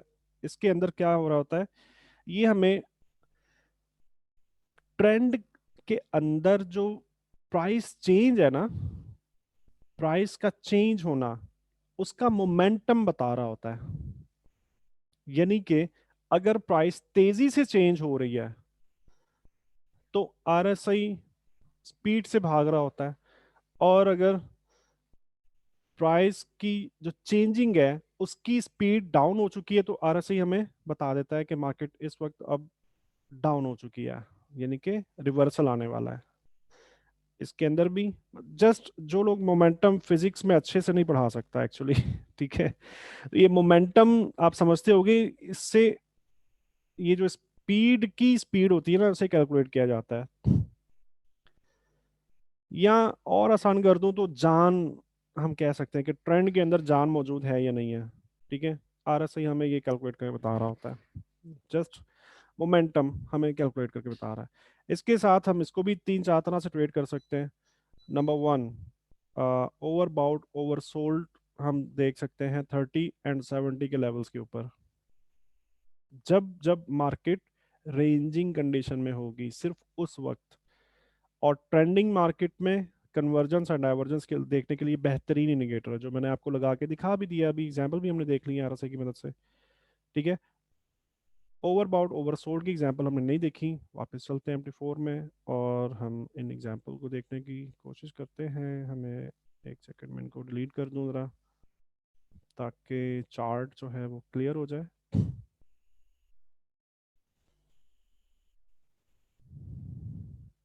इंसर्ट इंडिकेटर्स, ऑसिलेटर फैमिली से बिलोंग करता है तो इसलिए ऑसिलेटर में जाएंगे। इसके बाद रिलेटिव स्ट्रेंथ इंडेक्स 14 इसकी डिफ़ॉल्ट वैल्यू के साथ। अ, ये देखें मार्केट कदरे, खैर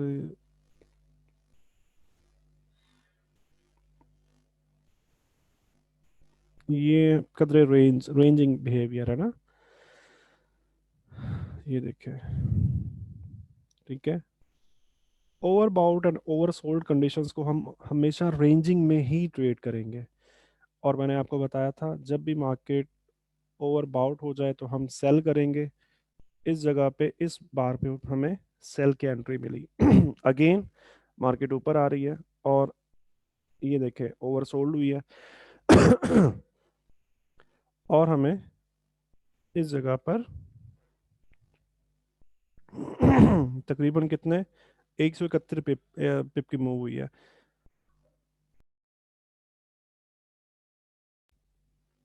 उसके बाद यहाँ से हमें एंट्री मिली है, तकरीबन इसी को देख लेते हैं, 200, तकरीबन 200 पिप्स, 198 पिप्स की मूव हुई है। आप रेंजिंग मार्केट को भी overbought and oversold में इस्तेमाल कर सकते हो। इसका मैं आपको सेफ तरीका एक और बताऊं, मतलब मेरे एक फ्रेंड हैं, और वो किसी मेथड पे काम नहीं करते सिवाय आरएसआई के और ओवरबाउट एंड ओवरसोल्ड के। इसके अलावा किसी चीज पे वो काम नहीं करते, और एक अच्छे ट्रेडर हैं। वो कैसे? वो D1 टाइम फ्रेम में इसको इस्तेमाल करते हैं, ओवरबाउट एंड बहुत दिनों के बाद एंट्री मिलती है, बहुत दिनों के बाद प्रॉफिट होता है, लेकिन मार्केट उनके फेवर में जाती है। इसके अलावा अगर अगर आप ज्यादा ट्रेड करना चाहते हैं, अगर जल्दी जल्दी ट्रेड करना चाहते हैं, तो फिर मैं आपको बता चुका हूँ कि रात का जो टाइम होता है ना, उसके अंदर आप यूरो यूएसडी, पौंड यूएसडी की चार्ट देखेंगे तो रेंज कर रहे होते हैं, तो फिर आप M5 टाइम फ्रेम पे आप उसको रेंज ट्रेड कर सकते हो। मार्केट जब भी ओवर सोल्ड हो आप उसे बाय करो, मार्केट जब भी ओवर बाउट हो आप उसे सेल कर सकते हो। कन्वर्जेंस और डाइवर्जेंस में ऑलरेडी आपको बहुत डिटेल से बता चुका हूँ, एग्जाम्पल भी हम देख चुके हैं। इसी कॉन्सेप्ट के ऊपर बना हुआ है स्टोकेस्टिक ऑसिलेटर, इसकी बहुत डिटेल के अंदर नहीं जाऊंगा, आपको लगा कर दिखा देता हूँ कैसा होता है। इसको भी हम overbought oversold same उसी प्रोसेस के थ्रू हम सेल कर सकते हैं और बाय कर सकते हैं। जब भी मार्केट 20 के लेवल पर रीच करे हम बाय करेंगे, जब भी मार्केट 80 के लेवल पर रीच करे हम सेल करेंगे, जो कि overbought and oversold zones होते हैं। इसके अलावा कन्वर्जेंस और डाइवर्जेंस देखने के लिए भी स्टोकेस्टिक ऑसिलेटर जो है इस्तेमाल किया जाता है। अच्छा जी, अब थोड़ी एग्जांपल देख लेते हैं। बुलिश डाइवर्जेंस विद RSI, ये देखें मार्केट डाउन ट्रेंड के अंदर मौजूद थी, और यहाँ पे एक नया लो बनाया, और इस जगह पे देखें मार्केट ने पिछला लो, यहाँ मार्केट ने पिछला लो ब्रेक किया, और यहाँ पे इंडिकेटर ने पिछला लो ब्रेक करने में नाकाम रहा है, पिछला लो ब्रेक नहीं कर पाया। इमीडिएटली रिवर्सल, और कितना लंबा ट्रेंड चला ये H4 का चार्ट है। H4 का ये मतलब है कि अगर यहाँ से ट्रेड लगाई जाती तो ये कम से कम 2 हफ्ते तक ये ट्रेड प्रॉफिट पे चली है। उसके बाद बियरिश डाइवर्जेंस RSI की मदद से, बियरिश डाइवर्जेंस के लिए हम हाई टू हाई देखते हैं, बुलिश डाइवर्जेंस के लिए हम लो टू लो देखते हैं। तो हाई टू हाई देखेंगे हम बियरिश के लिए, तो यहाँ पे हाई मार्क करेंगे, उसके बाद मार्केट ने एक नया हाई बनाया। इंडिकेटर को देखेंगे तो मार्केट इंडिकेटर ने यहाँ पर भी एक हाई बनाया था, और इस जगह पर जब मार्केट ने नया हाई बनाया था, इंडिकेटर नया हाई बनाने में नाकाम रहा। इसका क्या मतलब है कि डाइवर्जेंस आ चुकी है और मार्केट इमीडिएट रिवर्स हुई है।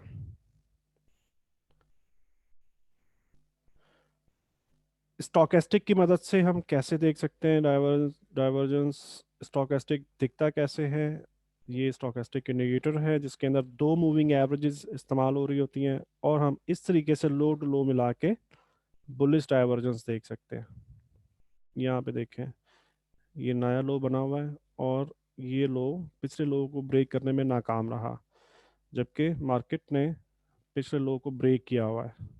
ठीक है, और इमिडिएटली रिवर्सल हुआ हुआ है, और ये डेली टाइम फ्रेम है। Daily time frame, can you imagine that? कुछ नहीं तो अंदाजे से 1.5 माह तो ये 42 45 50 कैंडल्स होंगी ये तकरीबन। मोर देन 1 मंथ आपकी ट्रेड प्रॉफिट में रही है, और कितने लंबे पिप्स आप कैप्चर कर सकते हो स्ट्रेटजीज की मदद से।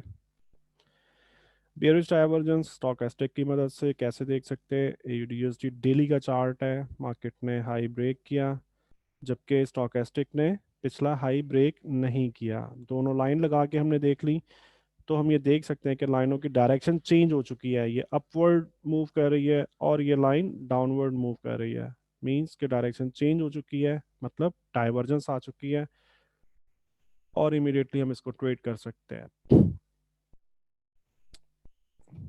ये भी डेली का टाइम फ्रेम है, और ये तो उससे भी लंबी ट्रेड चली है, तकरीबन करीब करीब 2 माह, 2 माह तक तकरीबन।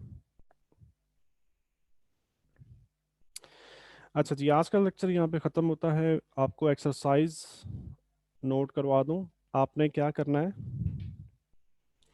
तमाम इंडिकेटर जो आज हमने स्टडी किए हैं, इन तमाम इंडिकेटर्स को अपने चार्ट के ऊपर आप अप्लाई करेंगे और प्रैक्टिस करेंगे। एडीएक्स को सबसे पहले आपने लगाना है, उसके अंदर आपने नो ट्रेंडिंग फाइंड करनी है, यानी कि आप स्क्रीनशॉट ले लोगे और रेंजिंग कंडीशन के अंदर एडीएक्स लोअर देन 20 लेवल जब भी नीचे ट्रैवल कर रहा होगा, इट मीन्स कि मार्केट में ट्रेंड मौजूद नहीं है।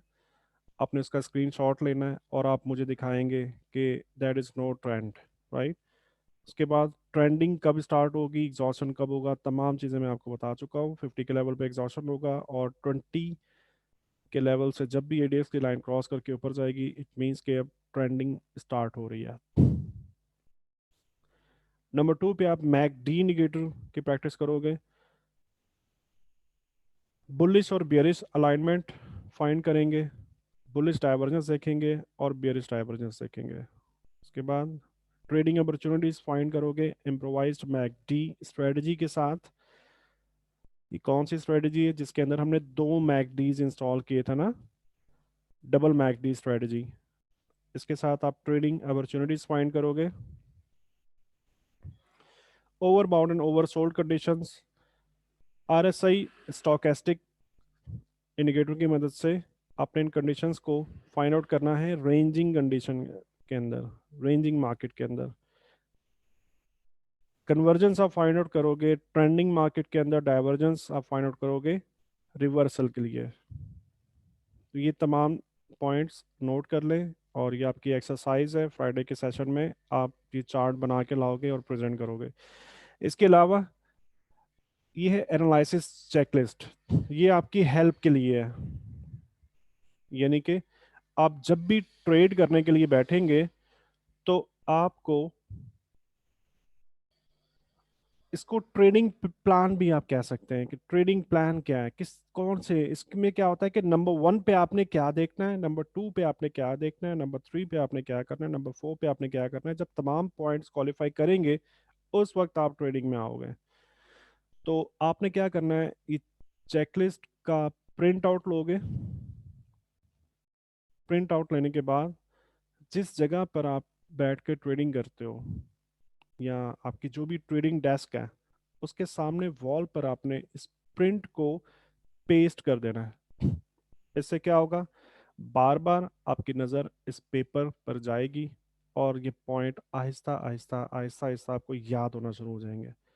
तो चलिए देखते हैं पॉइंट क्या क्या है। सबसे पहले आपने क्या करना है, फॉरेक्स फैक्ट्री पे, डेली एफएक्स पे, फॉरेक्स लाइव पे भी जाके अपने हाई इम्पैक्ट न्यूज़ को मार्क कर लेना है जो कि रेड न्यूज़ कहलाती हैं। उसके बाद MT4 पे आएंगे, सपोर्ट रेजिस्टेंस लेवल लगाएंगे H4 डेली टाइम फ्रेम में। उसके बाद मार्केट कंडीशंस को चेक करेंगे कि इस वक्त मार्केट किस कंडीशन में मौजूद है, डेली टाइम फ्रेम के अंदर, H4 टाइम फ्रेम में और उसके बाद H1 टाइम फ्रेम में।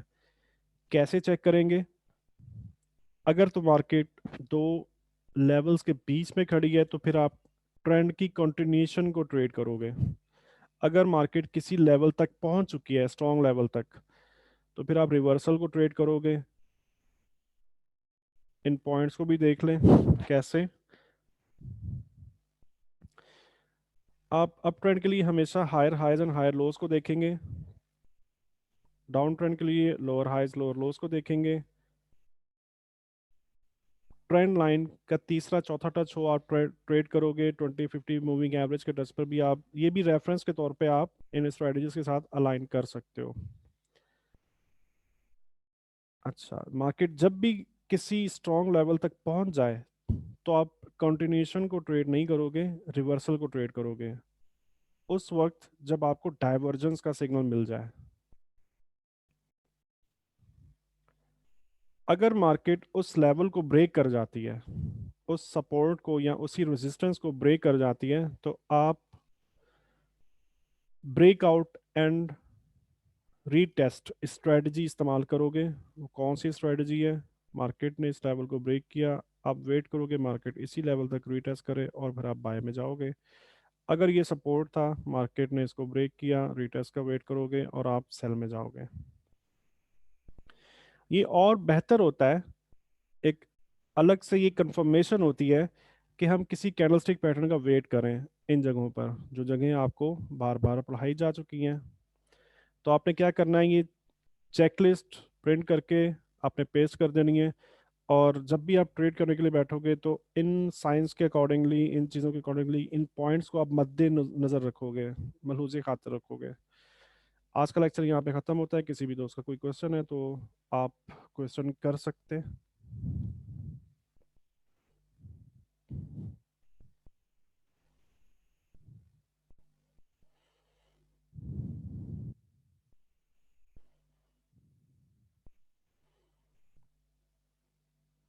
ऑसिलेटर फैमिली तमाम की तमाम जो होती है ना, वो रेंजिंग के अंदर बहुत अच्छा काम करती है, ऑसिलेटर फैमिली। ठीक है, और इसके अलावा ADX हो गया, ये ट्रेंडिंग मार्केट के लिए होता है। इसके अलावा ऑसिलेटर्स को भी आप ट्रेंडिंग में इस्तेमाल कर सकते हो ना। ट्रेंडिंग में कैसे इस्तेमाल बताया तो है सारा, कि आप ट्रेंडिंग में कैसे इस्तेमाल करोगे, कि डाइवर्जेंस देख सकते हो या कन्वर्जेंस देख सकते हो। तो ऑसिलेटर्स के अंदर ही आपको अगर कन्वर्जेंस मिल रही है तो मतलब कि आप ट्रेंड की कंटिन्यूएशन को ट्रेड करोगे, और अगर डाइवर्जेंस मिल रही है तो फिर आप रिवर्सल ट्रेड करोगे।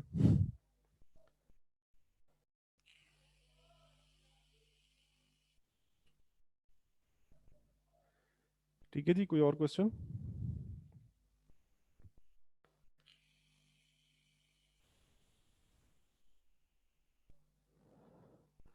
कोई क्वेश्चन नहीं है, नो टाइप कर दें। इंशाल्लाह फिर हम मिलेंगे अगले लेक्चर में। और फ्राइडे वाले दिन मैं चाहूँगा ज़्यादा से ज़्यादा दोस्त अपने चार्ट प्रेजेंट करें, चार्ट बना कर लाएं, ताकि उससे बहुत अच्छी लर्निंग होगी। जब तक प्रैक्टिस नहीं करेंगे, जब तक लर्निंग नहीं होगी। मैं चाहे 10 घंटे की क्लास भी दे दूंगा, आपके किसी काम में नहीं आएगी अगर आप प्रैक्टिस नहीं करने वाले हो तो।